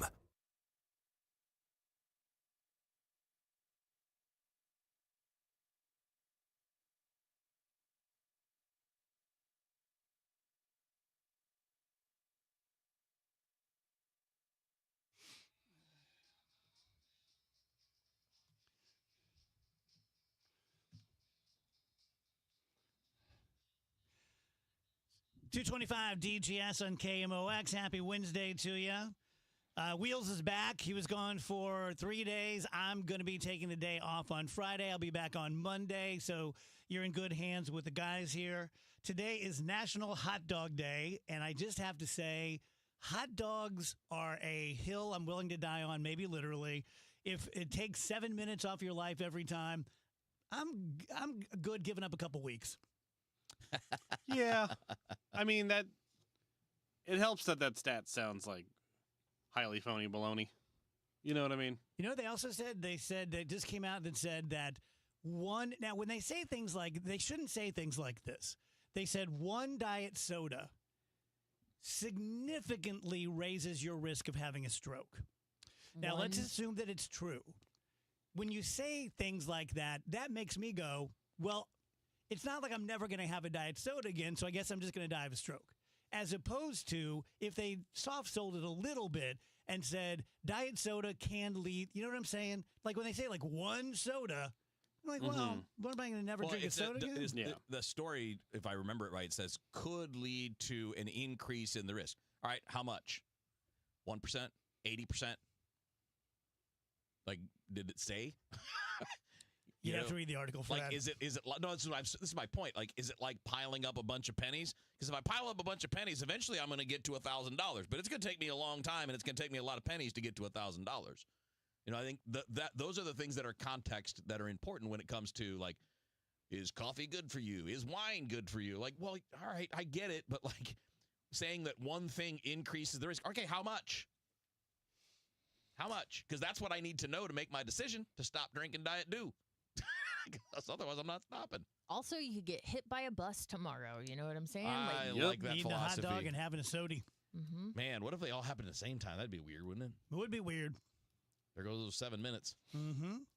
Sometimes people will talk about like how they'll eat anything, like really any food, without thinking twice about it. But then a full sugar soda, it's like, oh, I could never.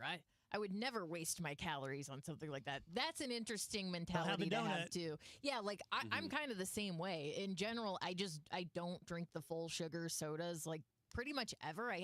When McDonald's came in last week, I had my first real Sprite in a long time, and I was like, "Whoo, this is crazy! It's so sugary." Yeah. But I'll eat 3 donuts in a sitting without thinking about it. Like it's nothing to me. Yeah, well, donuts are pretty good though. Yes, please. Tell you guys about First Missouri Credit Union. You can find them online at the #1 stmocu.org. Questions, you can call them at 314-544-5050. Yes, they're nicer than banks. Yes, they're more laid back than banks. Yes, they're going to give you better rates when you're taking out a signature loan or a loan to purchase a car. Yes, they are just cooler in every way, but brass tacks, what is a good reason for you to actually put some money in First Missouri Credit Union? 4.27% on your checking account. That is more than banks in St. Louis are doing on a certificate of deposit right now. So you go to either location on Lee May Ferry, take $25 with you, open up a checking account. You are now literally an owner. They're going to treat you like an owner. You're not a customer. You're not a client. You are an owner member of the credit union. And if you say like, well, it's kind of far away from my house, well, you can go to pretty much any credit union in town and do your business for First Missouri. Again, the #1 stmocu.org. Wake up informed. Wake up empowered. Wake up to Total Information AM, your morning must. Hi, this is Debbie Monterey. I'm Megan Lynch. This is Tom Ackerman. From local news to breaking headlines to weather, traffic, and the stories that matter most, we've got you covered before your first sip of coffee. Expert analysis, bright perspectives from the people you trust. Total Information AM. Your day starts here. Mornings beginning at 5 on 104.1 FM. KMOX. This is the story of the one. As a lineman, he does whatever it takes to keep the power on in his community. And he wants a partner like Grainger who does the same. Grainger offers the professional-grade products he needs, from voltage detectors to harnesses to hard hats, plus fast, dependable delivery, so he can rise to every challenge. Call 1-800-GRAINGER, click Grainger.com, or just stop by. Grainger, for the ones who get it done. Let's check in with Dave Murray's weather forecast. The steamies of summer in place as we go through our Wednesday afternoon. Mainly sunny, maybe an isolated thunderstorm. Tough to find. It's hot and humid. 95 for the high. Today's the hottest day of the week. Just barely.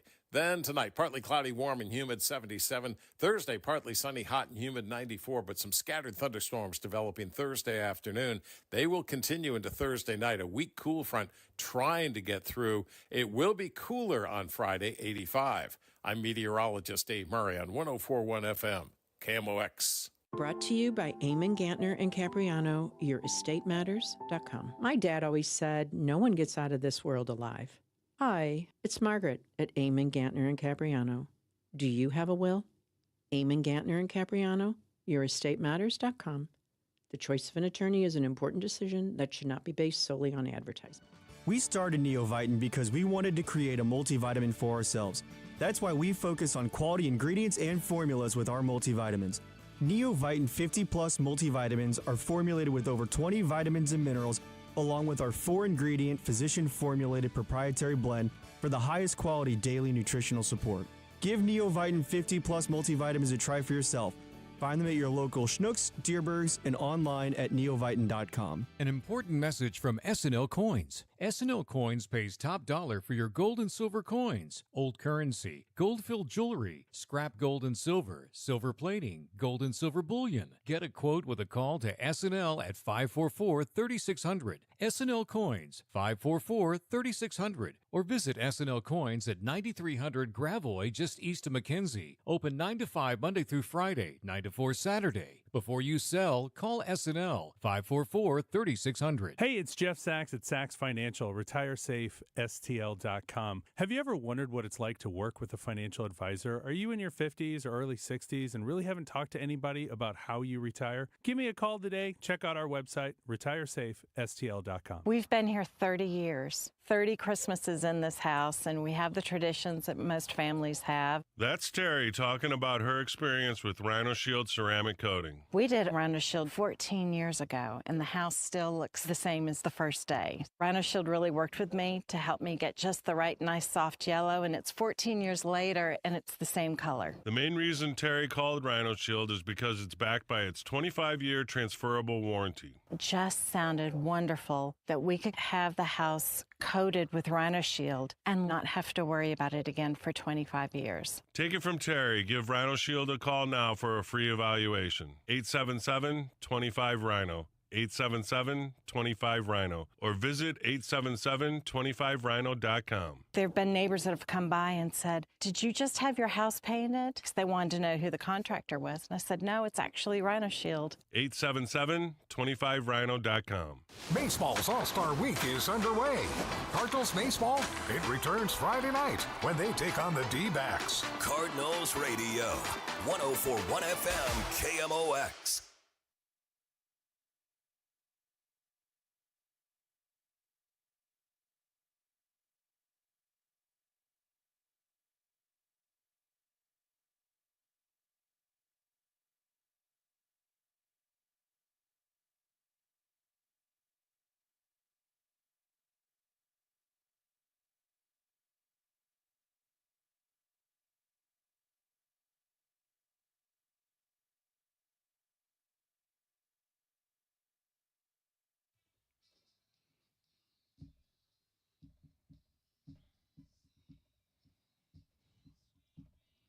Welcome back, DGS on KMOX. Happy Wednesday. Stairway to Kevin? Sure. So I put on the rundown, it's just a simple sentence, is why are people so blank and gullible? And I saw a story over the weekend. This is one of the things I saw when I was just, just downtime at the house. And it's what you would believe to be kind of this really beautiful human interest story.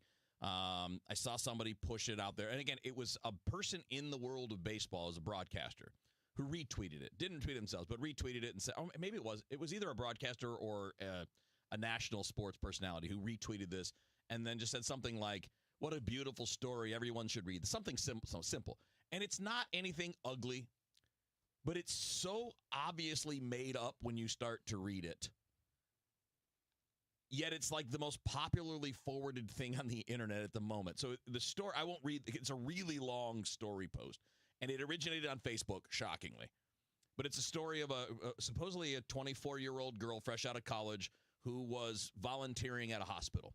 And a baby that was left in a box outside that hospital one night when she was at work. She decided to adopt the baby. And it's all of the cliche stuff you would think of. And now the baby is a teenage boy, and there's a picture of them. Well, the picture is obviously AI generated. I mean, if you look at the two pictures, the girl is the same age in both, even though there's one with a baby and the other one's a 16-year-old boy or something like that. And the picture has a watermark on it that says Chris and Jasmine. But in the story, it's being pushed as Rachel and Elijah. Oh. Rachel, it's not you. Oh. So it's clear, even in the post, you're looking at it, and I'm reading. I read this post, and I'm like, oh, this seems like a neat story. And as I'm reading, I'm going, there's no way this is real. This is just written by someone who, A, doesn't really know how to write, because it's not written well, and it's like over sappy, and it's super syrupy. And then you get to the picture, and you're just like, okay, that's an AI picture. And yet people are forwarding this like millions and millions and millions of times on Facebook and Twitter and everywhere else. And all the comments are, oh, what a great story. One comment was, I remember this on the news when he was found. It didn't happen. You don't remember anything. And I just wanted, like, I'm guessing because of the Facebook phenomenon, I'm guessing it's probably largely a boomer thing. To the forwarding of this. Because, look, it's a feel-good story, right? This is a baby that was, again, it's a made-up story, but it's a baby given up by its mother after birth and left at a hospital, picked up by a young girl who took care of him, raised him, happy, happy story. Why do you think we fall for these things? Like, I think you're giving people too much credit for intelligence. Because my BS meter was, I don't think I'm particularly smart, but I do think that I am literate when it comes to technology and the internet. And I feel like people that are older than me shouldn't have it as bad as they do. I think people choose not to figure these things out. They don't want to take the trouble, like my parents do not want to take the trouble to take 10 seconds ago, is this story real? You know what I did? I put in the names of the two people, and then I think I put Snopes. 3 words I put in the search bar. First thing comes up is a story, not even from Snopes, that says, yeah, there's a viral AI video, picture that's out there with a story that's not real, totally made up, and it's blowing up the internet. And then you read the responses, and people are just going over and over again about what a great story, and I'm not crying, you're crying, and all, like, it's not real.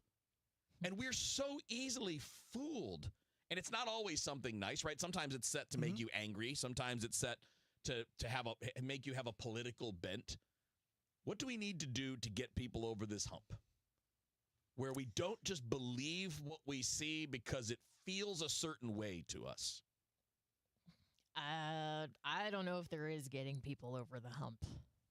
I think it's about to get so much worse. Like when more people learn how to use this technology, and then like your neighbor is just cranking out AI slop at that point instead of because for the most part now it's just like these accounts, that's all they do. That's all they dedicate their time to. But once the average person gets good at making AI videos, I think we're just going to have to assume everything we see online is fake. Like, for real. I'm kind of waiting for sort of like when someone's wearing a toupee, or if they've had a facelift and you don't know the good ones. Like maybe I have seen AI and I was fooled by it. But to me, the current AI, which by the way, today is National AI Appreciation Day, so celebrate in your own way. All right. But it seems like the AI currently is very identifiable. I worry about when it's not. Yeah. When it actually looks like Kevin Wheeler, not the AI Kevin Wheeler. Right. Because now you can, at least I feel like I can kind of tell. And the photo is one part of this, right? Like all these people that loved it, forwarded it, sent it. They may have sent it as well and made it smell good. They didn't even notice that the names on the picture itself are different than the names in the printed story above it. Wouldn't that be like?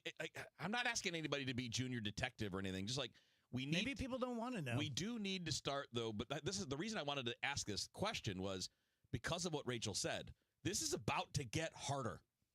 It's pretty easy now. It took me 15 seconds to be like, I'm not sure this is going to be a real thing. And it took a 10-second Google search to find out it wasn't. Do we just have to assume that anyone that is not Gen X or younger is basically, well, you're on your own because you're just not going to learn this? I think Gen Z is probably going to figure a lot of this out. Mm-hmm. I think millennials will probably, hopefully. I'm not sure all of my Xers with me are going to do that because some of my Xers fall for this stuff too.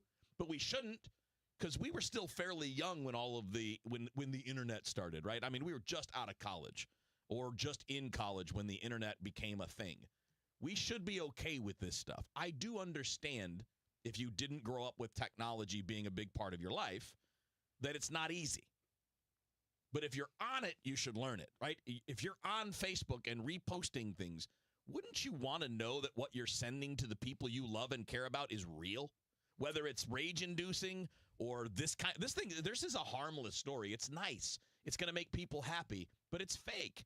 And it's okay because, look, we like fiction.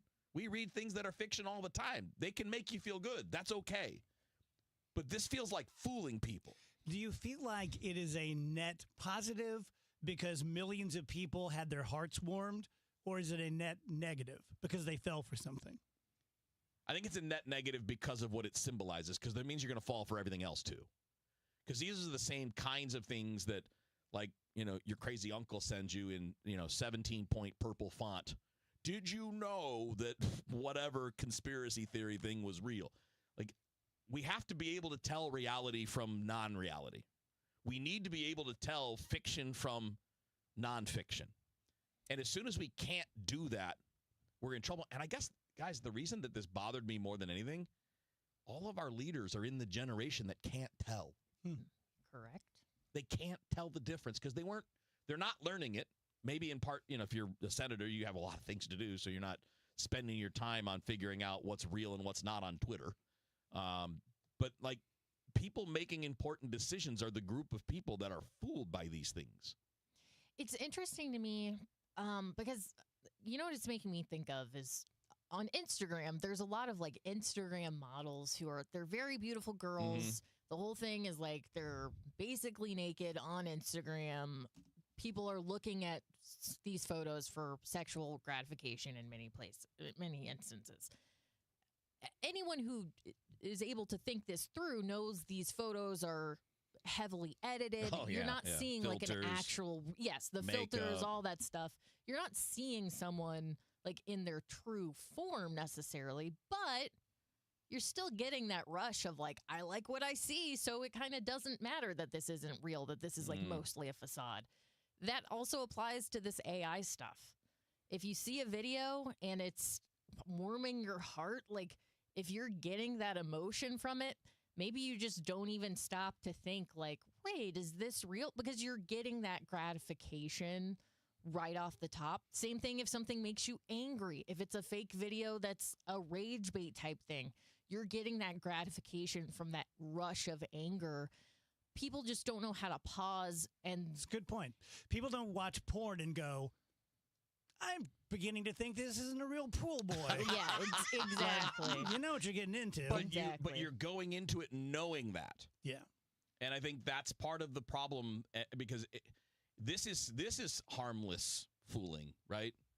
Making people feel good is not a harmful thing.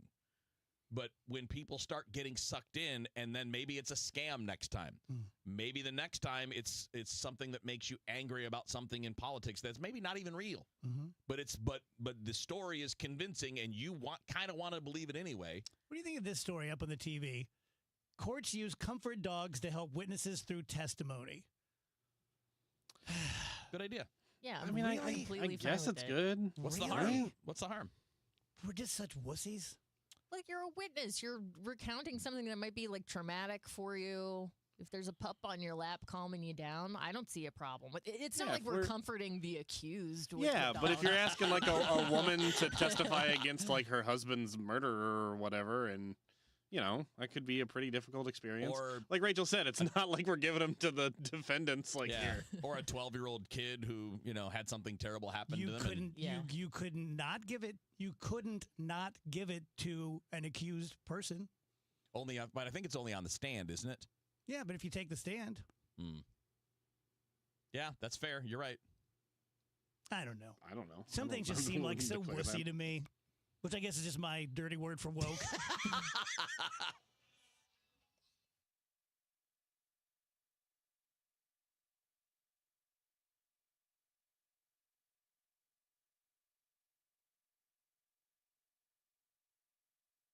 It doesn't take a lot to make a big difference. That's why we've teamed up with Jerry Kelly Heating and Cooling to bring you 100 acts of kindness. For the next 6 months, the Chris and Amy Show is challenging you to spread kindness in simple, meaningful ways. No big budget needed. Write a thank you note, help a neighbor, surprise someone with a smile. It all counts. Let's prove that kindness is contagious. Share your acts with us by using hashtag 100KindActs. Because a little kindness goes a long way. If you owe the IRS, you have a legal issue, and you need the Lance Drury Law Firm. We'll protect your rights. Log on at LanceDruryLaw.com. Hey, Green Gobbler here. So you've got a clogged drain in your bathroom. Water in the sink's overstaying its welcome.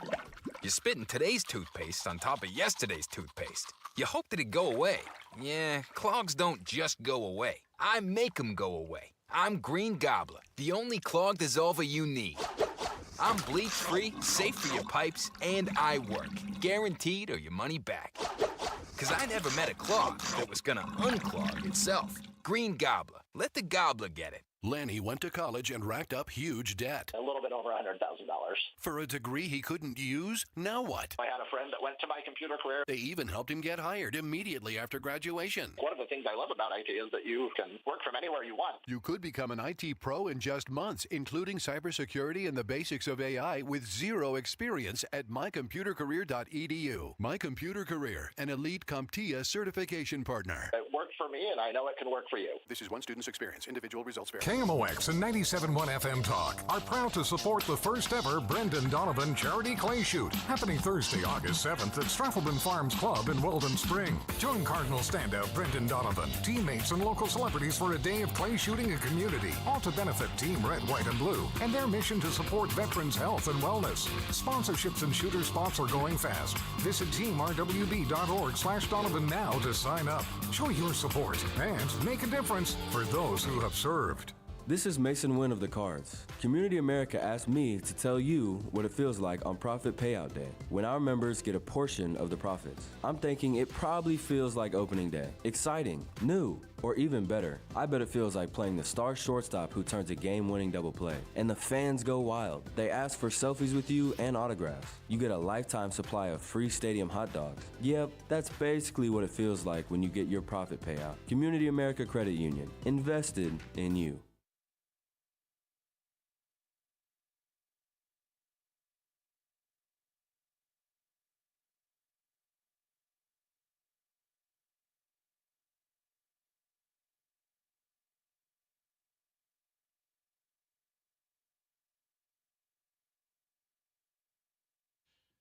.248 DGS. Want to do DGS happy hour? Yeah. Yeah, sure. You want to go first, Wheel, since you've been gone? Man, I got a million things. All right, yeah, this is.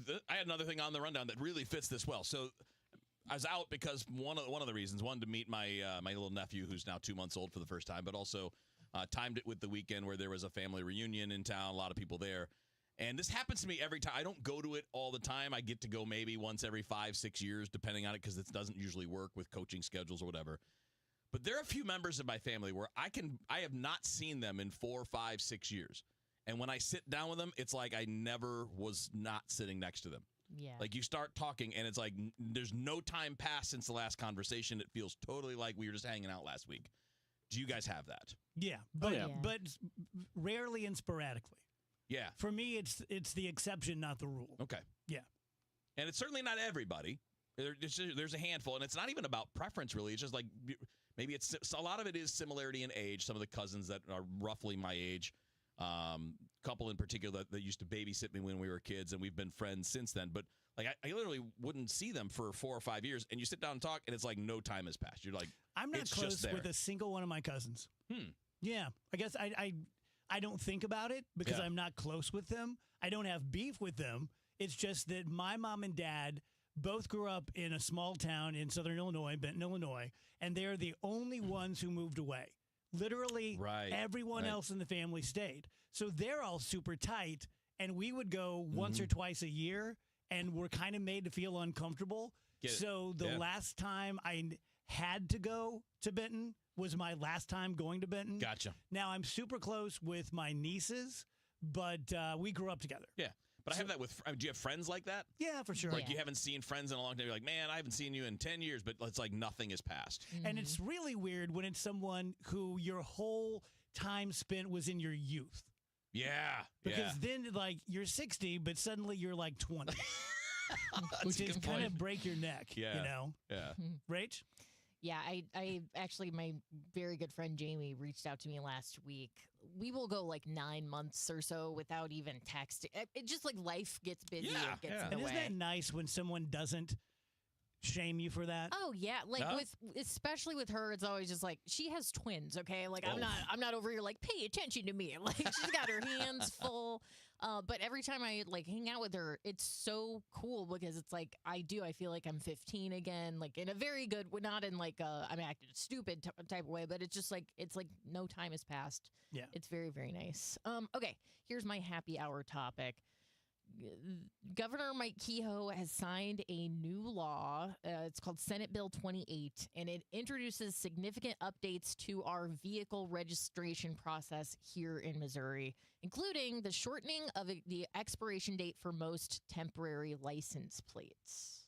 Is this a thing where it's now going to be like Illinois, where when you buy a car, you're wrapping your taxes into it? That's what it's saying. It says this is on KSDK's website. New Missouri law mandates sales tax payment at car purchase. Yes. And then there are these new temp tag rules. Right now, the temp tags are like 90 days. They're shortening that to 30 days unless you're doing like a $100,000 car or something. They have the option to issue you a 60-day tag. But I mean, I think this is probably going to be pretty positive as far as like not seeing so many expired plates in the St. Louis area, right? Yeah, I mean, the number one reason people don't do it is because of the tax bill, right? I think so. Yes. Because it's a lot. So once they implement this bill, you're going to pay your sales tax at the time you purchase your car. Which is kind of, I get it. I prefer that. If I just bought a new car, if I had the choice of rolling the $2 or $3 grand into it, I would. It's a few extra bucks a month. It really doesn't hit that bad. Yeah. So when I bought my Trax, first of all, that was the first car I had ever bought from a dealership. Went to Weber Chevrolet in Creve Coeur. Great experience. I'm sure they told me this. It just wasn't clocking to me because I was so excited buying my first car from a dealership. When I went to go like renew my license and get those tags at the DMV, and they were like, "That'll be $1,500 for the tag." I was like, "I'm sorry, what now?" I'm glad I brought my credit card because I definitely don't just have that on me. So. Yeah. A couple of topics. You know that bats have echolocation, where they're not blind, but they can fly through, dark caves and tell exactly where they're going. And it appears that we have it as well. It is a place in our brain that is dormant, but scientists now believe that we could develop true echolocation so that we could walk through a completely black room and we could, I don't know, like make some sort of sound and echolocate where we are. We'd all be Batman. Yeah, pretty much. Yeah, is that what Daredevil does? I think so. I think so. Huh. That's neat. Also, broadcast television for the first time in its history is now less than 20% of all screen consumption. Yeah, like over the antenna, right? Yeah. Yeah. Yeah. Or is that even counting like cable and satellite? Well, I think it would.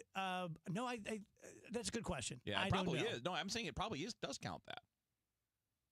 Like that probably is I always included think in of that number because nobody has broadcast antennas television, like anymore. 2, 4, 5, 9, 11. Right, but I mean, almost nobody has an old school antenna. Right, you're going to get it on a cable. Right, everybody has cable or satellite or something else. Most people do. That's crazy. Yeah. Do you guys remember whenever they made the switch to digital? I think it was in 2009. I think it was when I was graduating high school. And if you had like a normal TV, you had to go to Best Buy or Radio Shack or somewhere and get those converter boxes that would convert your television to get those digital signals so you could actually still get TV. Mm-hmm. Now I think like most smart TVs just come with some sort of antenna built in. You can get an extra one, but there's still a way to get the channels.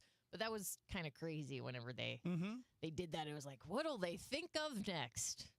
I remember the day the black and white, we had one main television, big friggin' 500-pound Magnavox. We had a black and white, probably 18-inch screen in the kitchen, and then that got put into my bedroom.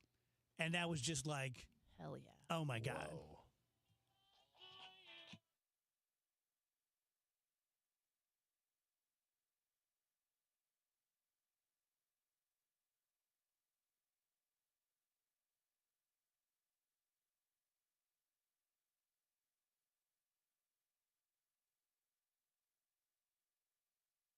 Hey, it's Matt Pauley for i3 Broadband, the internet provider in the Pauley household. I think you'd love it if you had them as well. We've got the 2 gig package at our home, 2 gig upload, 2 gig download mirrored, and we're spending less money than we did with the cable company for lesser service. Plus, right now, they've got savings over $400 beyond their already low standard pricing. You got questions? They've got answers. Call 877-976-0711, and they've got people there who can answer all your questions, or head to their website, i3broadband.com.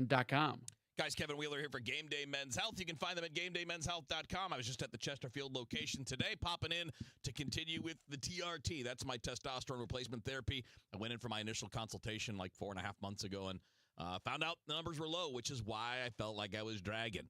You know, I'm walking around feeling like there's a noise, like my butt dragging on the ground behind me. I don't feel that way anymore. I don't have the heavy legs. I don't have a hard time recovering from workouts. In fact, I've been able to increase the workouts as I've gone, even as I'm getting older because of the help I've gotten at Game Day Men's Health. So if you're dealing with anything, don't hold back. Don't just deal with it. Get out there, make a quick appointment. It takes about an hour to go through the consultation, do a blood test. They're going to find something that will work for you. And again, maybe it's TRT, maybe it's not. Maybe it's something else. They have options for medical weight loss, peptides, ED treatments, whatever you might need. They've got you covered. Everything's overseen by board-certified physicians. The staff are experts. Everything goes smoothly. You get quoted one price up front. It's not like, here's a thing, and then we're going to get you this other thing, and this is, there's a hidden charge here. None of that. One price up front.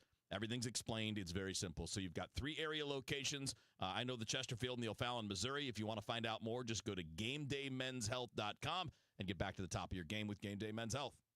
Hospital Sisters Health System isn't just in your community. We're your neighbors, your friends, your support system. From your first visit, you'll experience expert care backed by the strength of our entire health network.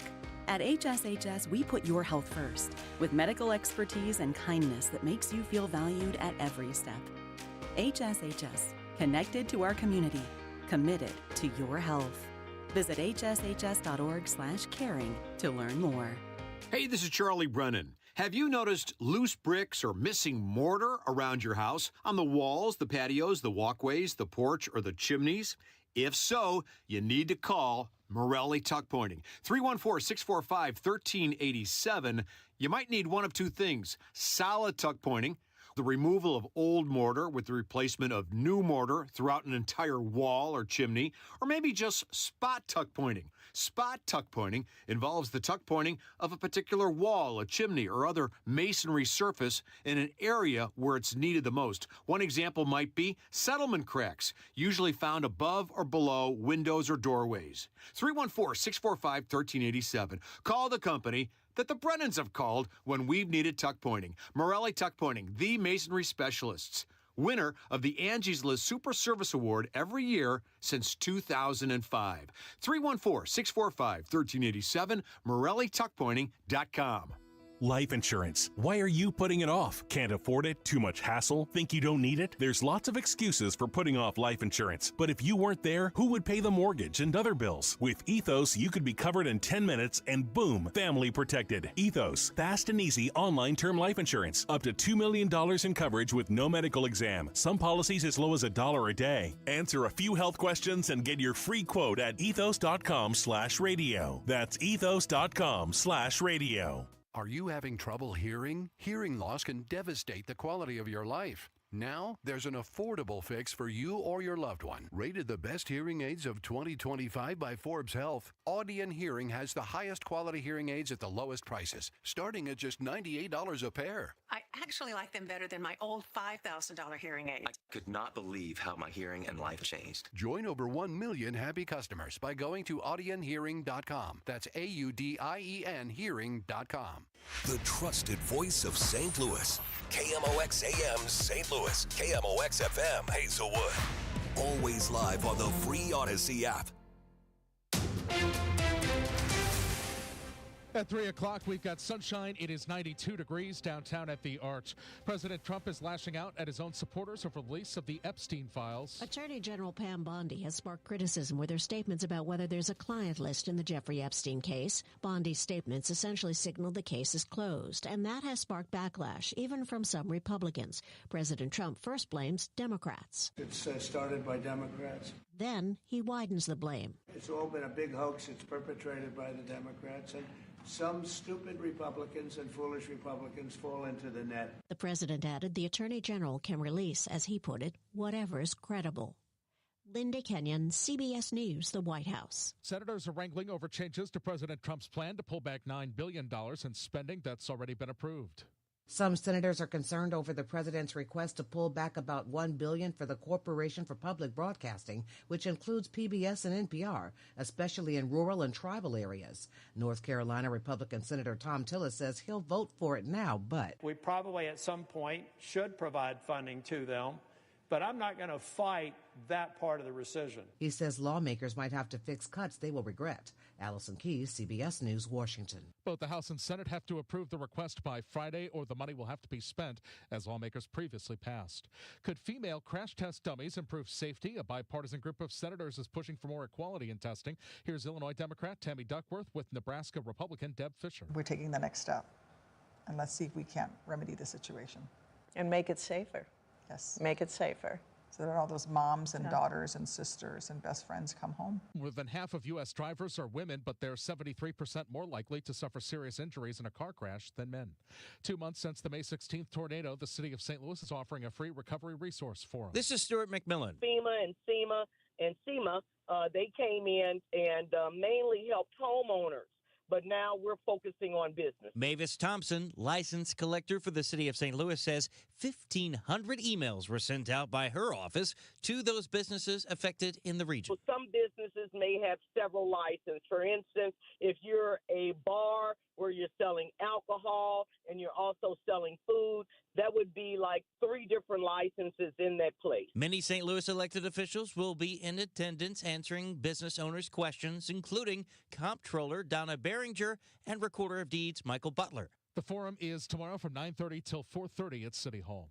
The MLB commissioner is proposing an automated ball strike system to start next season.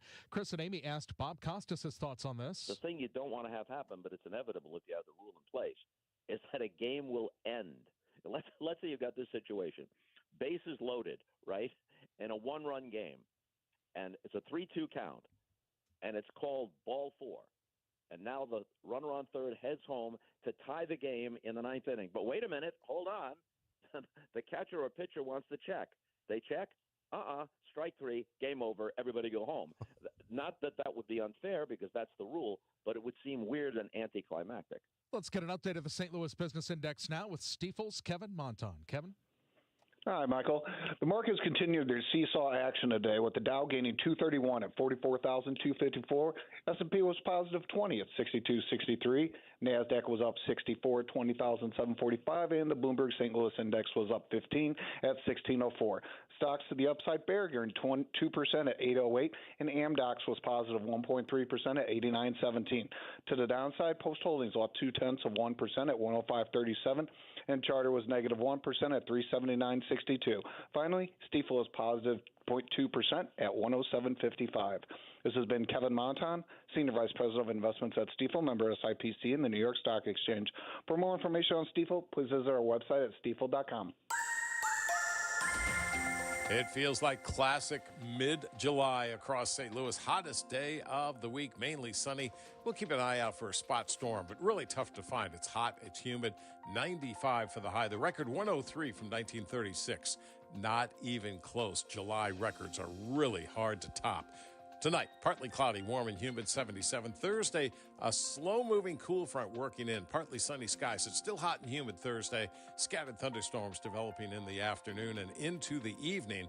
94 on Thursday. Friday, partly sunny, cooler, 85, but still a chance of a thunderstorm here and there. I'm meteorologist Dave Murray on 104.1 FM, KMOX. Sponsored by Chesterfield Fence and Deck, your premier provider of fences, decks, patios, sunrooms, and more. Call them for a free estimate today. Now offering 48 months interest-free financing on your next outdoor project. Chesterfield Fence and Deck, chesterfieldfence.com. We've got sunshine. It's 92 downtown. I'm Michael Calhoun, KMOX News.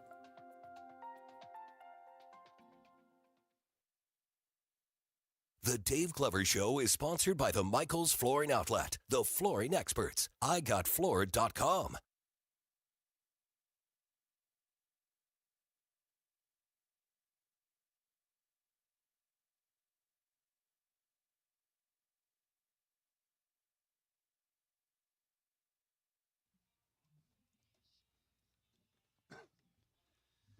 Welcome back, guys. DGS 104.1 FM KMOX. Happy Wednesday to you. A few minutes past 3 p.m. My brother Jimmy Griffin is in. Good to see you, my pal. Always good to see you. Yeah, how are you?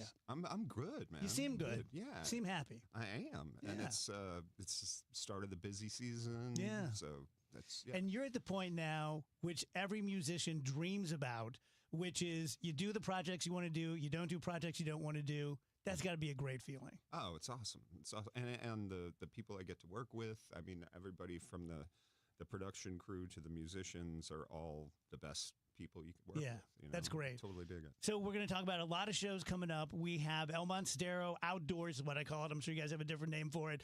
But out at the amphitheater is August 2nd. I was leaving for vacation August 2nd, and we just moved it to the 3rd. So I got my tickets. Sweet. So I'll finally get to see that. Come see you guys backstage. For people who've not seen it, for people who've seen it, like my buddy Scott Rutledge, who I send every year, he is psyched about it. It's his favorite show. But for people who haven't seen it, give them an idea. The outdoor thing is part of what I love about the pageant is the intimacy of it. Like everyone is right there. When you have people that are 800 feet away from you, you can't do some of the smaller things. So the spectacle is just more over the top. Yeah. Everything's bigger, more pyro, way more pyro. There's so much fire. Oh, dude. There was one year that Pisoni had to jump off of his kit at the end because it was just too hot. I mean, that stuff is hot, and it's already 100 degrees on that stage, and then you start shooting some fire around, and you get really warm really fast. So God, remember that gig that we played together down at VP Fair? Oh my God. 3P, dude. So we played a gig, and the next day was Fair St. Louis or whatever, Celebrate St. Louis, whatever they call it now. And I've always dreamt of playing Under the Arch. And someone was there, and they said, "We need a band. Can you play tomorrow at 3 p.m.? Hell yeah, we can. And I'm picturing just 20,000 people, and there were 8 people, and it was more than that. It was 104 degrees air temperature. It was just sun right on the stage. Man, that was rough. Yeah. Well, thanks. But I got to play Under the Arch. Yeah. So that's pretty cool.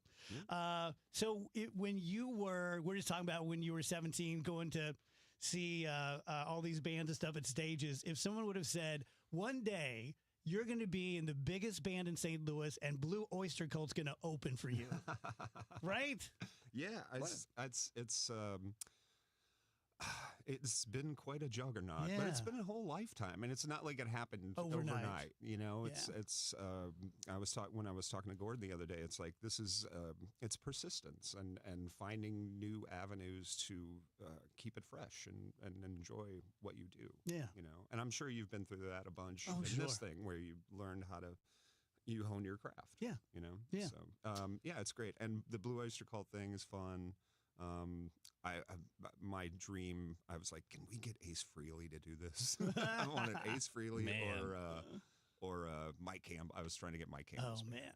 Wouldn't that be something? Yeah, I would. So then you have Celebration Day and Hard Promises, same show? Yeah. And Breakfast in America is on that gig too. And that's going to be August 31st in Music Park. Haven't been in Music Park. Okay. So that's exciting. That's going to be really fun. Yeah, it's really cool that they can kind of scale the venue for the amount of tickets sold. And I mean, we get pretty close to 3,000 out there for that show. Nice. And it's their sight lines are all great. You can see everything. They've done it really well out there. Incurables, are they playing? Yes, the Incurables are playing this Friday. With Shooting with Annie, Kevin King's band. Yeah. And Hounds, and we're at Del Mar Hall Friday night. And then the Incurables are doing Songs for Soldiers. We're playing right before the Wallflowers out there. Great. And and then the Incurables are playing Evolution Fest when that comes around. Very cool. Yeah. Yeah. Tell people about the Incurables.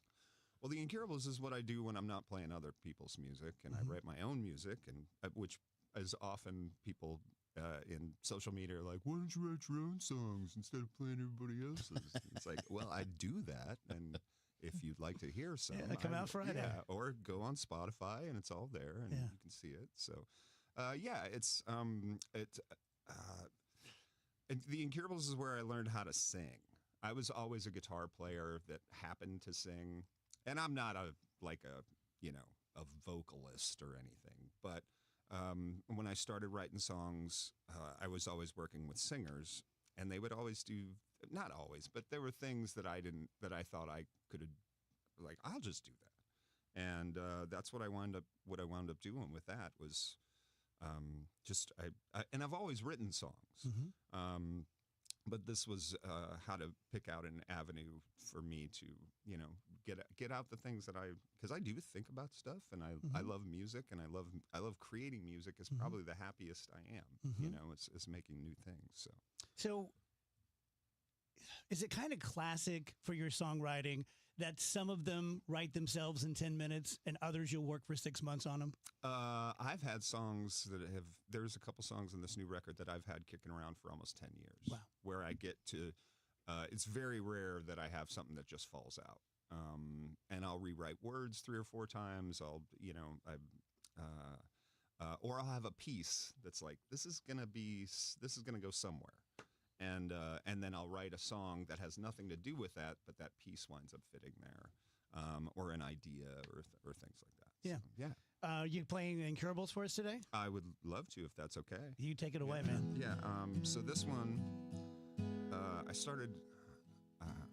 I guess I started this kind of during the pandemic, but I could never figure out how to say it in a way that wouldn't piss off one group of people or another.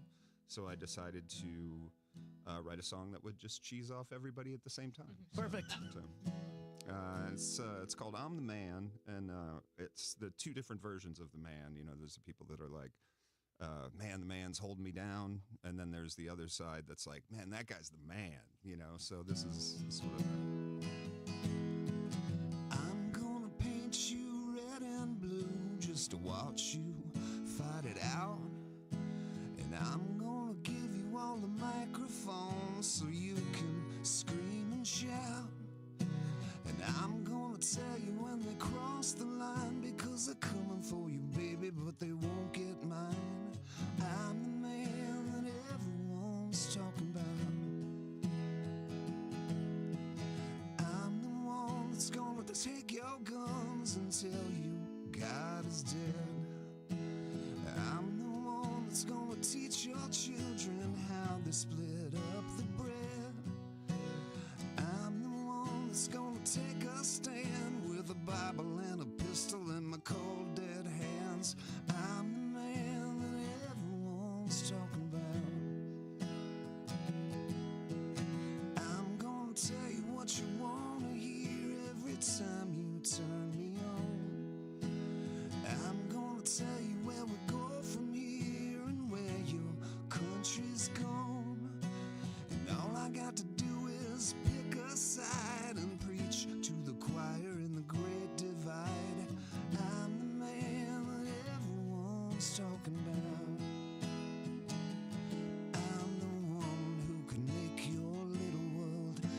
start spinning so fast when you feel that you have lost control. Yeah, I hear you. I'm the mirror to your future and your past. Together we can save this nation's soul. All I need is your money to help me change the tide. Grease the wheels of this broken engine and fill your soul with pride.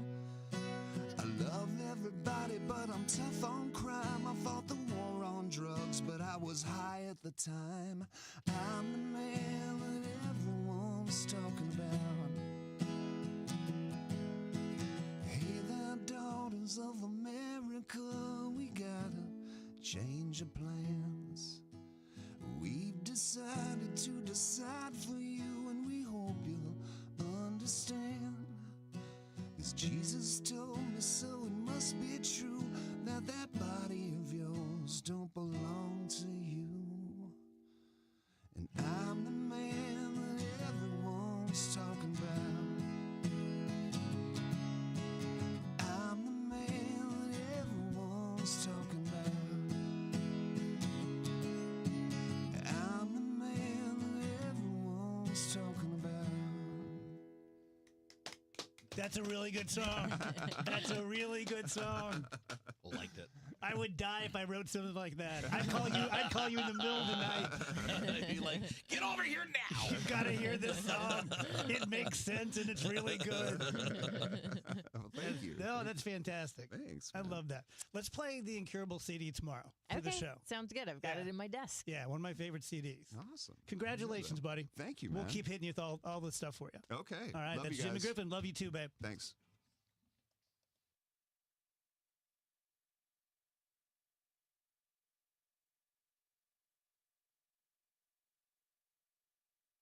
I'm Jenna Fisher. And I'm Angela Kinsey. And together we have the podcast Office Ladies. Just because we finished rewatching The Office does not mean we're going anywhere. Every Wednesday, we'll be sharing even more exclusive stories from The Office and our friendship with brand new guests. Plus, you can revisit all the Office Ladies rewatch episodes every Monday with new bonus tidbits before every episode. So follow and listen to Office Ladies on the free Odyssey app and wherever you get your podcasts. Hey, it's Matt, your leaf filter trusted pro. Gutters are an often neglected part of the home. They're also one of the most important.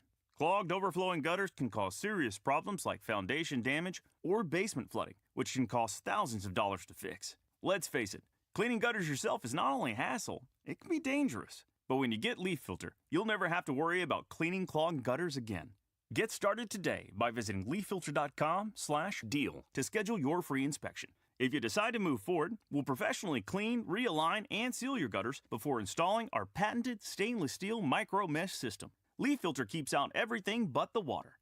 And it's backed by a lifetime transferable no clogs warranty. So you're protected for good. We're in your neighborhood and ready to help. Visit Leaf Filter today for a free inspection and estimate, and you could save up to 30%. Visit leaffilter.com/deal. That's leaffilter.com/deal. If you owe the IRS, you have a legal issue, and you need the Lance Drury Law Firm. We'll protect your rights. Log on at lancedrurylaw.com. Want immediate cash for your home or see what your home is really worth in today's market? Find out for free from the local experts, my friends Mark and Neil Gelman of eXp Realty. Check out thegelmanteam.com today. That's thegelmanteam.com. All right, we want to tell you about our friends at Lombardo Homes. They have become synonymous with quality, luxury, and customization when it comes to home building. They have many communities in the St. Louis area, which you should definitely check out. But if that's not your thing, Lombardo Homes also has a build on your lot program called Anywhere Lombardo.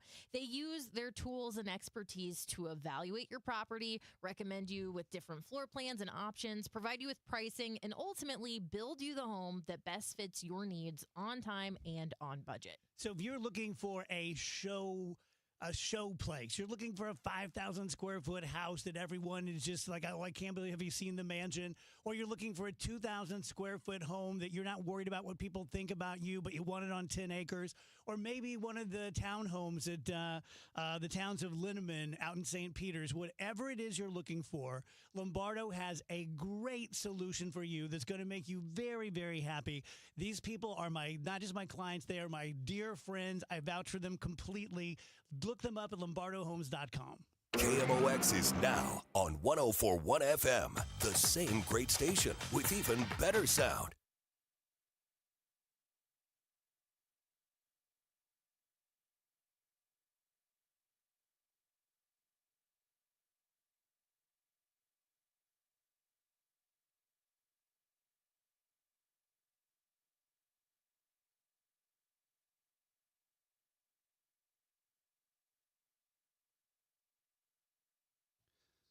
Welcome back, DGS. Happy Wednesday, 3:20. We also talk some second half of the Cardinals. All right. I'm sure you're pent up and There's lots a of lot. stuff. So it's been an interesting first half, right? It's not been boring. It's certainly No. it's been alternately good and bad, right? It's very little middle ground. It's been great for sports radio. I mean, there's a lot to talk about. That's no question, because when you think about if you go back to this past offseason, and the team was basically like, look, we're not doing much. We're going to bring the payroll down. And they said all this out loud. None of this is secret, right? None of this was under the radar. They came out and said, look, we're going to lower the payroll. We want to find out about what we have. We're making a transition from John Mozeliak to Chaim Bloom. This is going to be a bit of a transition year. And they used terms like runway and all of that. And if you had gone back to that time and then said, okay, they're going to be 5 games over 500 at the All-Star break. And they're going to be, what is it now? Now, there's 6.5 out of the division, which is a lot at this time of year. I mean, that's a lot to make up in this amount of time. But you're a game and a half out of a wild card spot. I don't think most people, given the context of the way the offseason was presented, would have looked at that as a bad outcome. You would have been like, all right. I mean, heck, a reset year. You're not adding anything real. I mean, they added Maton right in spring training, and that's been a great add because without him, the bullpen might have collapsed by now. But they really didn't do anything massive to improve the team from last year. And you're ahead of last year's pace, even given that. So you would say that's not a bad outcome. But when you watched it happen, it's just been this wild extreme of great play and terrible play and just kind of like alternating. It's not been even, right? It's been more good than bad. That's why you're over 500. But it's been alternately really good and really bad, which makes it frustrating because you see how good they can be. Mm-hmm. And then you see how bad they can be. And it happens and it'll switch in 2 days. You'll go from 8 out of 10, and then you'll go lose 8 out of 10. And you're like, why? Why is there such a variation in this? And some of it is just kind of the state of the team, right? I mean, when you're learning about players, one of the things that players who aren't established end up dealing with is inconsistency. And that's what we've seen. We've seen a team that's very inconsistent with its performance. Some of it lately has been injuries, right? On the offensive side, Nolan Arenado's been hurt. Nootbaar's been hurt. Now he's on the injured list. Ivan Herrera's now had 2 separate injured list stints. So Jordan Walker is out. You've had a lot of guys that you've counted on, and they're banged up or out, so you didn't have a lot of guys ready to step in, and most teams don't. If you take 2 of the top 3 or 4 hitters off any team, the offense is going to struggle. Doesn't matter what team it is. If you take 2 or 3 of the top Dodgers hitters out, they're going to struggle. Those guys are really good, of course, and that makes it even more. It's more impactful to a team like the Cardinals because the guys behind them aren't the same as the guys behind the Dodgers guys. But every team falls off in that scenario. Somehow they've held it together, even with a rotation that feels like it's falling apart. At least 2 spots are definitely big questions, although good for them to bounce back in their last starts and be at least decent. Mm-hmm. Not so much Fetty. But Michaelis was at least decent the last time out. So there's a lot to go. And now it's... Can I ask a question before you move on about pitching? Yeah. So this Mizorowski guy with the Brewers. Yeah. Why can't Liam Doyle be that guy for us? He could be. He's got all those characteristics. Throws 100, strikes people out. You're going to like Liam Doyle. Got an attitude. Fans are going to like watching him pitch because he not only his mannerisms on the mound. He's not the same pitcher. I want to be clear. The stuff is not exactly the same. The repertoire is different. But the way he carries himself and the way he performs and attacks the game is a lot like Tarek Skubal from Detroit. Very openly aggressive, fist pumping, screaming, like very intense. There are a couple of sequences from the college season where a hitter would step out on him and he would just stand there on the rubber and stare at them. And the second they were set, he'd throw the pitch. Like, he's very, very intense. Fans are going to like him. They're going to like the way he does, and they're going to like the 100 miles an hour from a lefty too.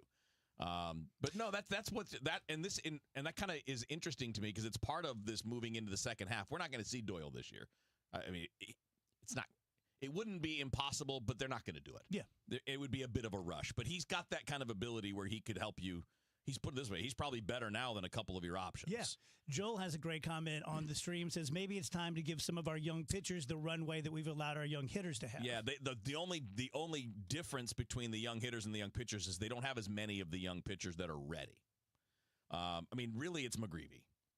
At this stage, McGreevy's the only one you can look at in the minor leagues and go, that we can bring that guy up right now. Takeo Roby just got hurt again, and he was pitching pretty well at AAA. Tink Hence has been hurt most of the year and is not built up to start. Quinn Matthews has been up and down and had a shoulder problem. He doesn't appear to be ready to make that kind of a jump. So there isn't a lot there, where with the offensive side, you've had 11, 12 guys for 9 spots. It's a glut. Yeah, it's a little bit different circumstance. But yes, we're all pounding the table like, look, it's McGreevy time. You need to have him here and let him make 10 or 12 starts. Consistent starts, everything, because you need to know what he is. You need to have a better idea going into this offseason. What can we count on from Michael McGreevy for next year? Because Feddy's gone and Michaelis is gone. So it would be productive. And he's probably at least as good, if not better, right now. Mm-hmm. He's not going to be worse than what we've seen, right? He's not going to be worse than a 5+ ERA. And if he is, oh, well, you've learned something, right? So that'll be, to me, that's an interesting story for the second half. What do they do with McGreevy? How fast do they move if things come out of the gate slow? I would love them to make the move out of the gate. I mean, if you're giving him less than 10 or 11 starts the rest of the way, you're not going to have a complete book on him for next year. You're just not. You can't have it with 1 or 2 starts here and there over a period of time. Mm-hmm. You got to have a consistent run. What's he look like every 5 days in the major leagues, facing some good teams and some bad teams and going through the whole ringer? Like we've done with Liberatore. Right. See, and he's been a huge development. Like, there have been some really positive things that are going to impact this team. Liberatore's development has been huge. Seeing that Ivan Herrera is a real hitter, like a legitimate top 5 in the order type hitter. You can put him anywhere 1 to 5. Probably not 1 because he didn't run very well, but you can put him anywhere 1 to 5 and he's good. So you found out some good things. You've also found out some concerning things. Like, I'm not sure Victor Scott's an everyday player. I mean, because of the bat. Well, right. Defensively, he's elite. Defensively, he's phenomenal. But he may not be an everyday hitter at this point. And at this point, he's trending in the wrong direction, and the numbers aren't good. The batted ball numbers do not show that he's been unlucky. He's getting exactly what the batted ball numbers say he should. It's not good or bad luck. This is what it is. So you're learning some of that, though, but that's helpful information. And that's going to be, and to me, that's where the first story of the second half is, what are you in 2 weeks when the trade deadline comes? Mm-hmm. Are you a buyer? Are you a seller? Or are you just going to hold? I predict they're going to hold. I don't think they're going to do much of anything unless these next 2 weeks are dramatically good or dramatically bad. If these next 2 weeks are middling, which is kind of what the team has been balancing it out, they probably hold. Maybe do something really minor, but probably hold. Which I think will disappoint a lot of fans. Well, even if it's a smart thing to do. Middle ground is hard for fans. Yeah. Right? Inaction is hard. They get, all right, look, we move something now and we're getting something for later. That's good. They get trying to get better for now and making a run. It's harder to be boring. Yeah. Tell you guys about Zero Res. Here's my message. Just clean your damn carpets. Everyone has some sort of carpeting, area rugs. Everyone has upholstery with couches and chairs, and not only do they wear down and get dirty like everything else in life, but they get especially dirty. It's where we live, and just the laws of gravity and all the pizza and the dead skin cells and the pet hair and all the nastiness of life fall down into your carpets and area rugs and upholstery, and you can get them so clean for such a relatively small amount of money. Not talking about $1,000 investment here, talking about about, $100 or $2 to get everything just so, sparkling clean and fresh and hygienic and healthy again. Here's the deal for the DGS for Zero Res in July. You buy 3 rooms of carpeting from us, and we're going to give you a free room cleaned. $50 off your air duct services. Now, don't immediately poo-poo this if you don't have 4 rooms of carpeting. If you have 2 or you have 5 or you have 1 big one, we're always going to make you a great DGS deal. Call them at 314-474-2020. You can also book online. They'll ask you where you heard about them. Just let them know the DGS. ZeroResSTL.com. Tomorrow, some of us will wake up and it will be our last day on this earth.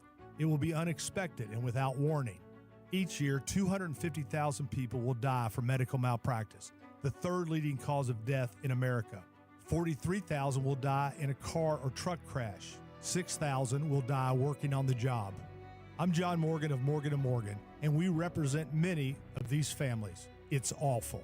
Unfortunately, many times some of these family members are not speaking and never get to say, "I'm sorry" or "goodbye." If you're at odds with a loved one, listen closely. Pick up the phone. Call them. Say you're sorry. I promise a huge burden will be lifted from your heart and your soul will be renewed. Even if you're not wrong in your own mind, it doesn't matter. Death is bad enough. Death without closure and love will follow you the rest of your days. Trust me on this. Morgan & Morgan. Injured? Dial # law or visit forthepeople.com for an office near you. Traffic from the MichaelsFlooringOutlet.com Traffic Center. Well, we have a crash right now out in Lake St. Louis. Thankfully, it's eastbound 70. It's eastbound 70 between A and Lake St. Louis Boulevard. Only the right lane's getting through right now. There's a jam back to Highway A. If you're on westbound Highway 70, there's a good run all the way to that point. It's slow from just about Lake St. Louis Boulevard out past the eastbound crash scene. And by the way, eastbound 70 coming into the city, Jennings Station through Goodfellows backed up. Looks like we have trouble there. Northbound 170, north of Natural Bridge up through 70, slow. South 170, Delmar to 64 is busy. Westbound 64, Science Center to McCausland's heavy. There's a slowdown from Long Road to the Boone Bridge. Stop and go pockets, though, from 364 out to Highway 70 after that. South 270 is on the brakes. South of Page through Oliveville remains slowed down past Manchester and 44 midway down to Gravois. Southbound 55, Gasconade Bates is a little busy, and there's a little slowdown approaching Highway A in Jefferson County. Highway 100 still looks a little slow, not jammed though. We had a crash just east of Gray Summit. The westbound traffic's busy running through there right now. Downtown looks like Route 3 at Monsanto. We have a train crossing and a jam both ways there. Westbound 270 is delayed from 157 to 255, and 70 westbound approaching 270's heavy. I'm Roger Brand at the MichaelsFlooringOutlet.com Traffic Center.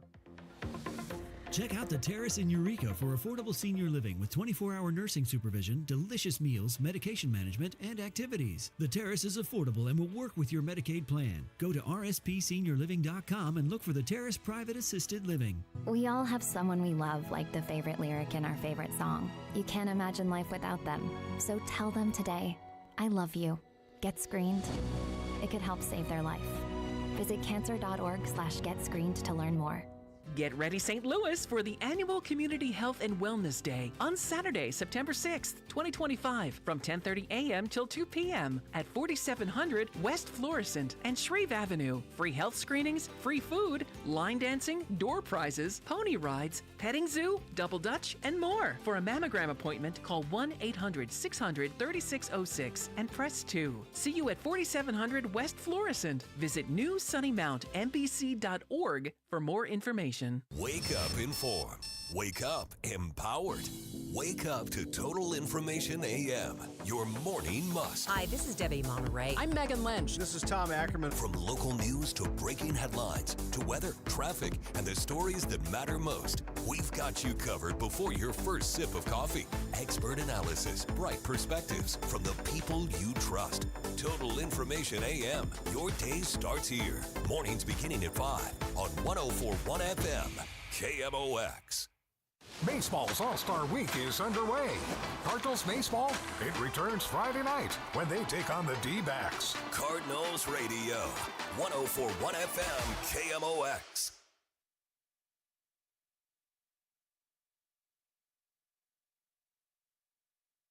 Dave Murray's weather forecast is sponsored by Terrace Senior Living of Eureka.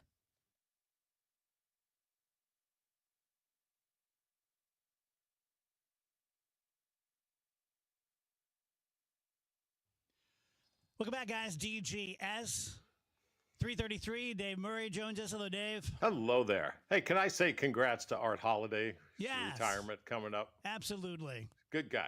Good guy. Worked with him many, many, many years. Yeah, we both started as snot-nosed kids. way Yeah. back when. No, that dude is 70. He's gonna be 71 tomorrow. He Yeah. looks 50. Oh yeah. He looks Yeah, it really does. He fantastic. looks great. I know because I interviewed him today. Andrew and I interviewed him for about an hour, and we're going to play that for you tomorrow at 4 p.m. And he's so compelling. You can Yeah. tell he's such a kind man. You just can't help but listen when he talks. Yeah. Yeah, it just draws you in. Yeah. 46 years. Yep. Not bad. Kind of did everything, too. I mean, started out, like Dave said, as just a pup on sports. He ended up as the news director, and he talks in this interview we did, a 60-minute interview, talks about some of his disappointments and when he was demoted from the morning show, and just really good. So I think you guys are going to enjoy that. So Can't wait to hear it. yeah, that's nice of you, Dave. Like you always say, Dave, it's mid-July. This is what we're looking at, right? Yeah, it really is. There's something a little weird going on. There's a batch of thunderstorms to our north. It's from about Silex to Ellsbury over to Carrollton in Illinois. It's approaching Troy. It's approaching Jerseyville. Struggling to move south. But I don't trust these things when they get in this spot. So between now and let's say 8 o'clock, could there be a thunderstorm work its way from north to south into the St. Louis area? That is a maybe. I think they will tend to die out as they get closer and closer to the city. But they are there and have to be watched. We do have a cool front that will be working in all day tomorrow into tomorrow night. So I think we see an uptick in scattered thunderstorms tomorrow afternoon into tomorrow night. The front gets through, but just barely. Main features tomorrow afternoon, tomorrow night will be heavy downpours of rain and lightning. Not a lot of severe weather, but there'll be some fairly strong storms. It will be cooler on Friday. The front is just to our south, 85 degrees. Still kind of humid, still a couple of thunderstorms here and there, but at least it's cooler by about 10 degrees. That front washes out or bows back to the north, probably just washes out. So Saturday transition back to summer, partly sunny, spot thunderstorms, increasing humidity, 91 on Saturday. Sunday, partly sunny, hot and humid, spot afternoon storms, 94. And all of next week, hazy, hot and humid all week long. And probably each day brings some spot storms. But a pure summer week coming up next week. Yeah, that looks a little bit brutal. Yeah. Yes. Headlines, Rach? Yeah, Headlines is brought to you by Schnucks. Reward yourself daily with the Schnucks Rewards app. Let's start by talking about Senator Josh Hawley from here in Missouri. He introduced legislation yesterday to halt any future cuts to Medicaid hospital funding. That's just 2 weeks after he voted for the cuts as a part of President Trump's big, beautiful bill. The Protect Medicaid and Rural Hospitals Act, which was introduced yesterday, if passed, would repeal a provider tax moratorium and the future reduction of provider tax authority in the reconciliation bill. I have a take on Hawley. I have not liked him. In fact, I've disliked him. I think that if I got to know him and he let his guard down, he's probably a very smart guy and probably a decent guy. He seems to have a pull in his heart to do the right thing, but he's so the consummate politician. You know what I mean? So that keeps me at arm's length from him. But I get some twinges that there's a good person in there. Will she or won't she? The California governor's race is waiting on Kamala Harris. Democratic candidates for California governor are eagerly awaiting former Vice President Kamala Harris's decision on whether or not she's going to enter the race, because her potential candidacy could significantly impact the competition. She's currently considering running for governor, running for president again, or leaving politics altogether. So there are some decisions to be made. Just kind of wanted to Great put that. choices to have. Yeah, right. I have the same choices. Yeah, me too. Which path is she going to take? So Sesame Street has come out and condemned the hate speech that was shared during Elmo's hacked X account. Sesame Street condemned the post. Sesame Seed. I like that better. Stating they do not reflect their values. I don't think anyone out there thought, I can't shut believe up, Sesame Sesame Street. Street. Let it go. Shut Slide up. God, so performative. They confirmed the account has been secured and thanked fans for their support. Oh, I hate that so much. I just hate obviousness. I It's like, understand, but "We just people were want you to calling for know." them to apologize. Like lots of people were like, "When are you going to say something, Elmo?" We want they kinda Elmo to had resign. It's an effing puppet. It was funny because Elmo is 3.5 years old. He's a baby, and he always tweets like, "Elmo saw a rock today," or whatever. And so it was very funny for the tweet to instead be like, "Elmo deeply regrets what has happened here." I like Elmet on Sesame Seed. It's a good show. In an alternative universe. How long did all of that go? Just one day, I think. Yeah, I don't think. Like it went how on. long though? Like hours and hours? I mean, like Twitter couldn't have shut that down pretty quick. We're having a lot of discussions today. Janelle Holy L said earlier when we were talking about the AI fooling and stuff that shouldn't it be incumbent on the platform to take that down. And Twitter doesn't seem too quick on the draw. They're not really concerned with it. That was like that was the big thing. Remember when Elon bought it? He was like, "It's free speech time. If Elmo wants to do hate crimes, Elmo can do that." No, but I mean, forgetting even the free speech side, you're not going to tell me that the people actually running that account didn't immediately try to have somebody stop that. Right? Like they would like you see that, you're like, "Oh my God, man, let's go. We got to contact somebody." Yeah. Like you would think it would be a little easier to shut down what is essentially a celebrity account. Yeah. Maybe they didn't see it. Maybe that took hours to see. I mean, Boy, how I find how that often hard to is somebody believe. checking Elmo's account? Right. I mean, it was Better first of check all, Elmo. first of all, it was trending worldwide because people were losing their minds over it. So somebody would have had to reach. I mean, like Yeah, somebody knows, probably texted Elmo and was like, "Hey man, did you really post this? Dude, what are you doing?" I mean, How did you learn to read that well?" I'm sure there's more than one person responsible for the Elmo account, and I'm sure somebody knew one of those people and saw that, oh my God, this is going nuts. What's happening? Yeah, pretty quickly they would have been informed. Hey, did you mean to say You all guys, that? Did you mean to say all those hate crimes? Cookie Monster didn't check it. Hunter Biden says the Democrats lost the 2024 election because they weren't loyal to his father. I think Hunter Biden should go away. That's my Yes. 2 cents. Mhm. Yeah. You're Long not time ago. helping anyone. Just be quiet. You should lay low, dude. That's all I've ever said about Hunter, really. That's my only opinion I have on him is like, I don't understand why you're always in the news. Just a problem. I don't know why you're doing your paintings. Yeah, I don't know why you always have something to say. Like, all you do is cause problems for your dad. Just be quiet. He has never once been helpful. No, He's never once He's only a been in the hindrance. news in like a positive light. It's always like he was found covered in a pile of crack. But also, like, why would anyone interview him? What, I mean, if I had what the opportunity, journalistic I benefit totally is there? Like, we just want a car crash. That's all. That's what we want. Yeah, that's the reason. Answered your own question. But who did it, though? Who was the interview with? Let me see. Blah, blah, blah. Because if it's just something, some side-ass site doing weird things, okay, that makes sense. But if it's like the Wall Street Journal, what are you doing? It was a podcast. All I'm right. sorry, I don't know which podcast it was. Yeah, all right. Elmo's. This is a sad story. Paranormal investigator and Travel Channel personality weird. Dan Rivera, known for his work with the Annabelle doll, passed away unexpectedly at the age of 54. He was actually on tour. It's called the Devils on the Run tour. He was in Gettysburg, Pennsylvania. Rivera was a U.S. Army vet and a key figure in the New England Society for Psychic Research. Had a long history with the organization. So that community is mourning right now. We wish them the best. It's sad because the story is, Annabelle killed another person, but it's just like, this is a real guy. Yeah. With a family and Yeah.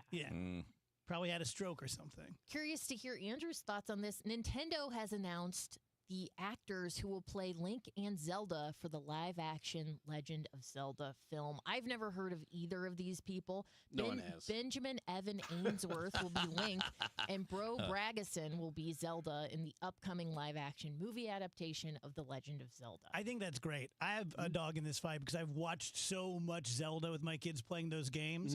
I don't want who's Spider-Man? Tom Holland? Yeah, I I don't almost want said him Toby playing. Toby Keith, Spider-Man. I'm watching Toby Keith as Spider-Man. Did you guys, I think Tobey Maguire is 50 years be old hard to now, do. speaking of. That's not possible. That cannot be. But yeah, I don't want to see Tom Holland as Link either. I No. think it's great. It's two relative unknowns from, Scotland or whatever. Last time they did that for a movie series, it was, Harry Potter. It was massively successful, great Yeah. movies. I think it's good. I think they look the part. I think, she looks like she could be Zelda. He looks like he could be Link. Okay, great. And, I'd so much rather see. It's hard to please anybody because, you post the casting announcements and everybody on Twitter is like, we don't even know these people. But if it was, again, like Chris Pratt as Link and Seth Rogen as don't even Zelda, say that. then like they did with the Mario movie, everybody'd be like, why does it have to be famous, super famous people? Or Chris Pratt as Garfield.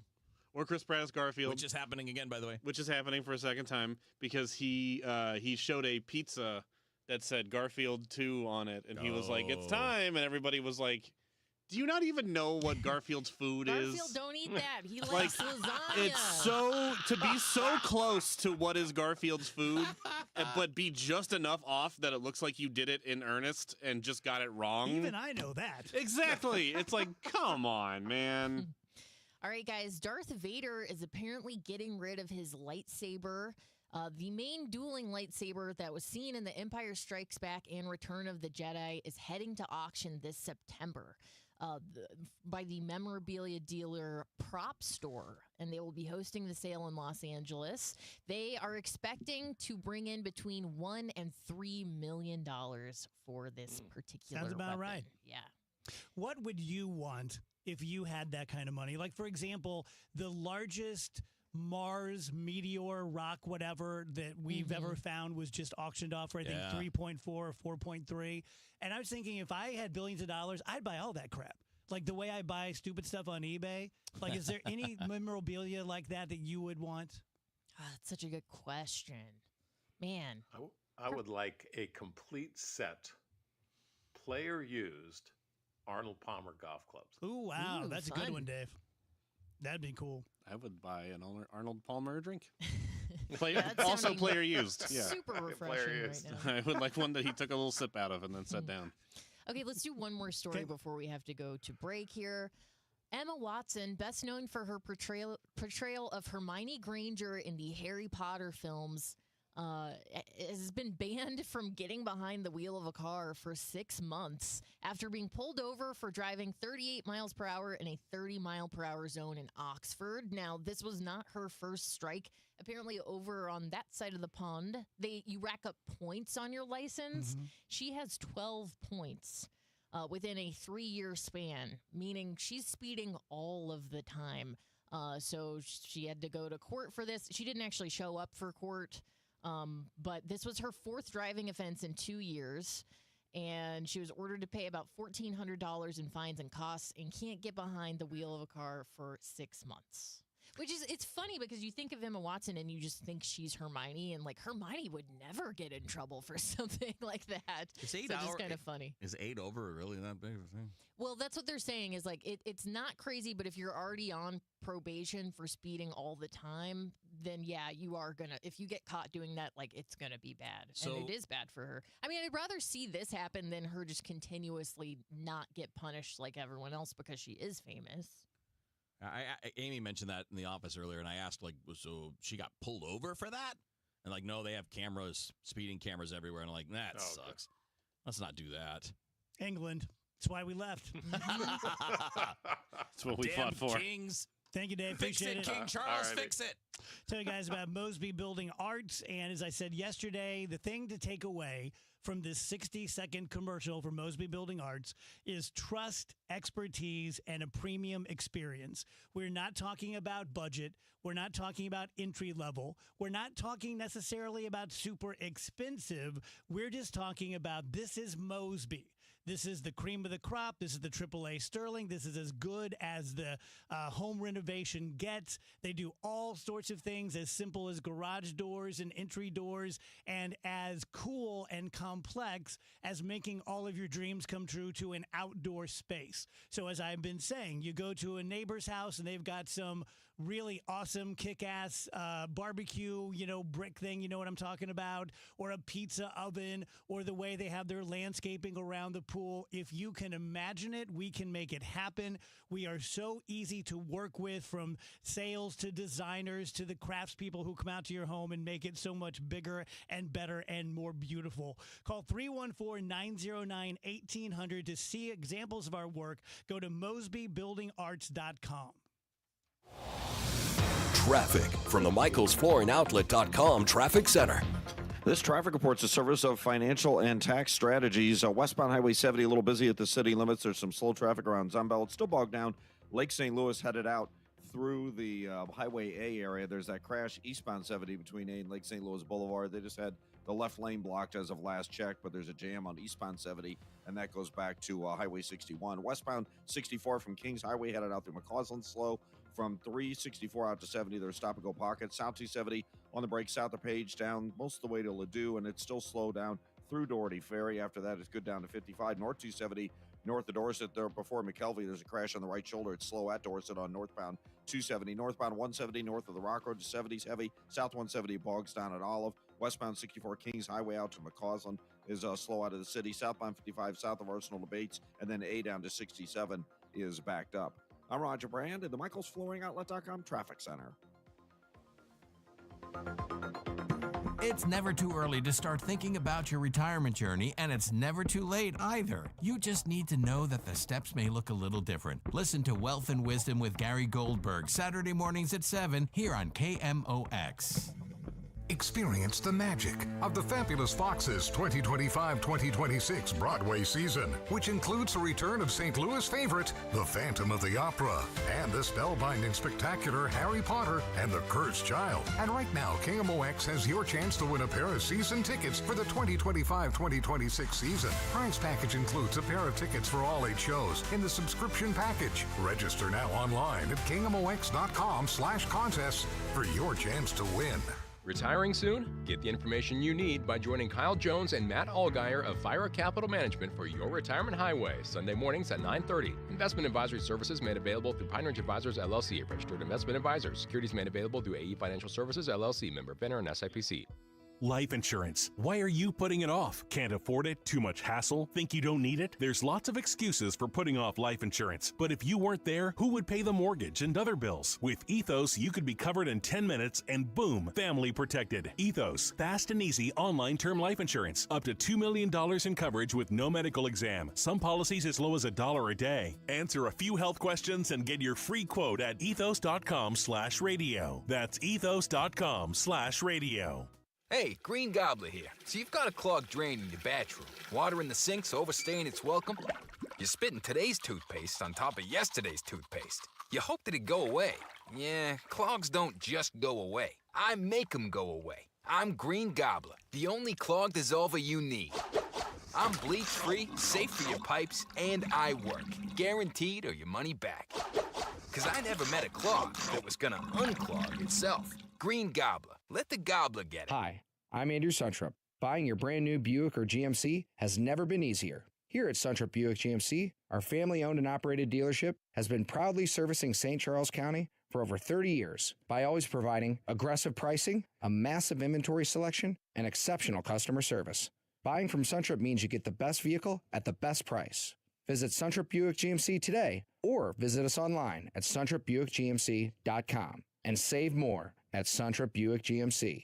Dive into adventure this summer at the St. Louis Aquarium's Summer of the Shark. Get face to fin with some of the ocean's most awe-inspiring creatures in shark-themed exhibits, jaw-dropping displays, and interactive experiences for the whole family. Whether you're a fin-tastic fan or just curious, there's hands-on fun and fascinating facts around every corner at the St. Louis Aquarium. Don't miss your chance to make a splash. Plan your visit today at stlouisunionstation.com. That's stlouisunionstation.com.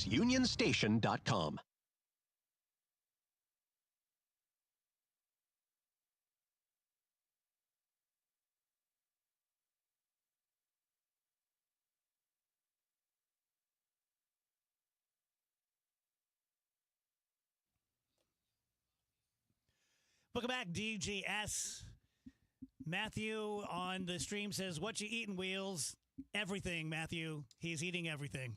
One of these guys here. I wish I could do that. I can't do it. I watched my mom. I fed my mom so many protein shakes in the nursing home that I know it's good for me. I would probably enjoy it, but I just like the gag reflex is too much. It tastes like chocolate milk is all it is. So there's that one that's a little 30-gram protein shake, and then this little guy here. Today it's the pure protein one. So that's 50 grams of protein there. I think you need less protein. No, I need more. That's how I get there. I got to have like 120 a day, like low end. Do you? I do. Do you really? Otherwise, the workouts don't matter. Yeah, that's what I'm saying.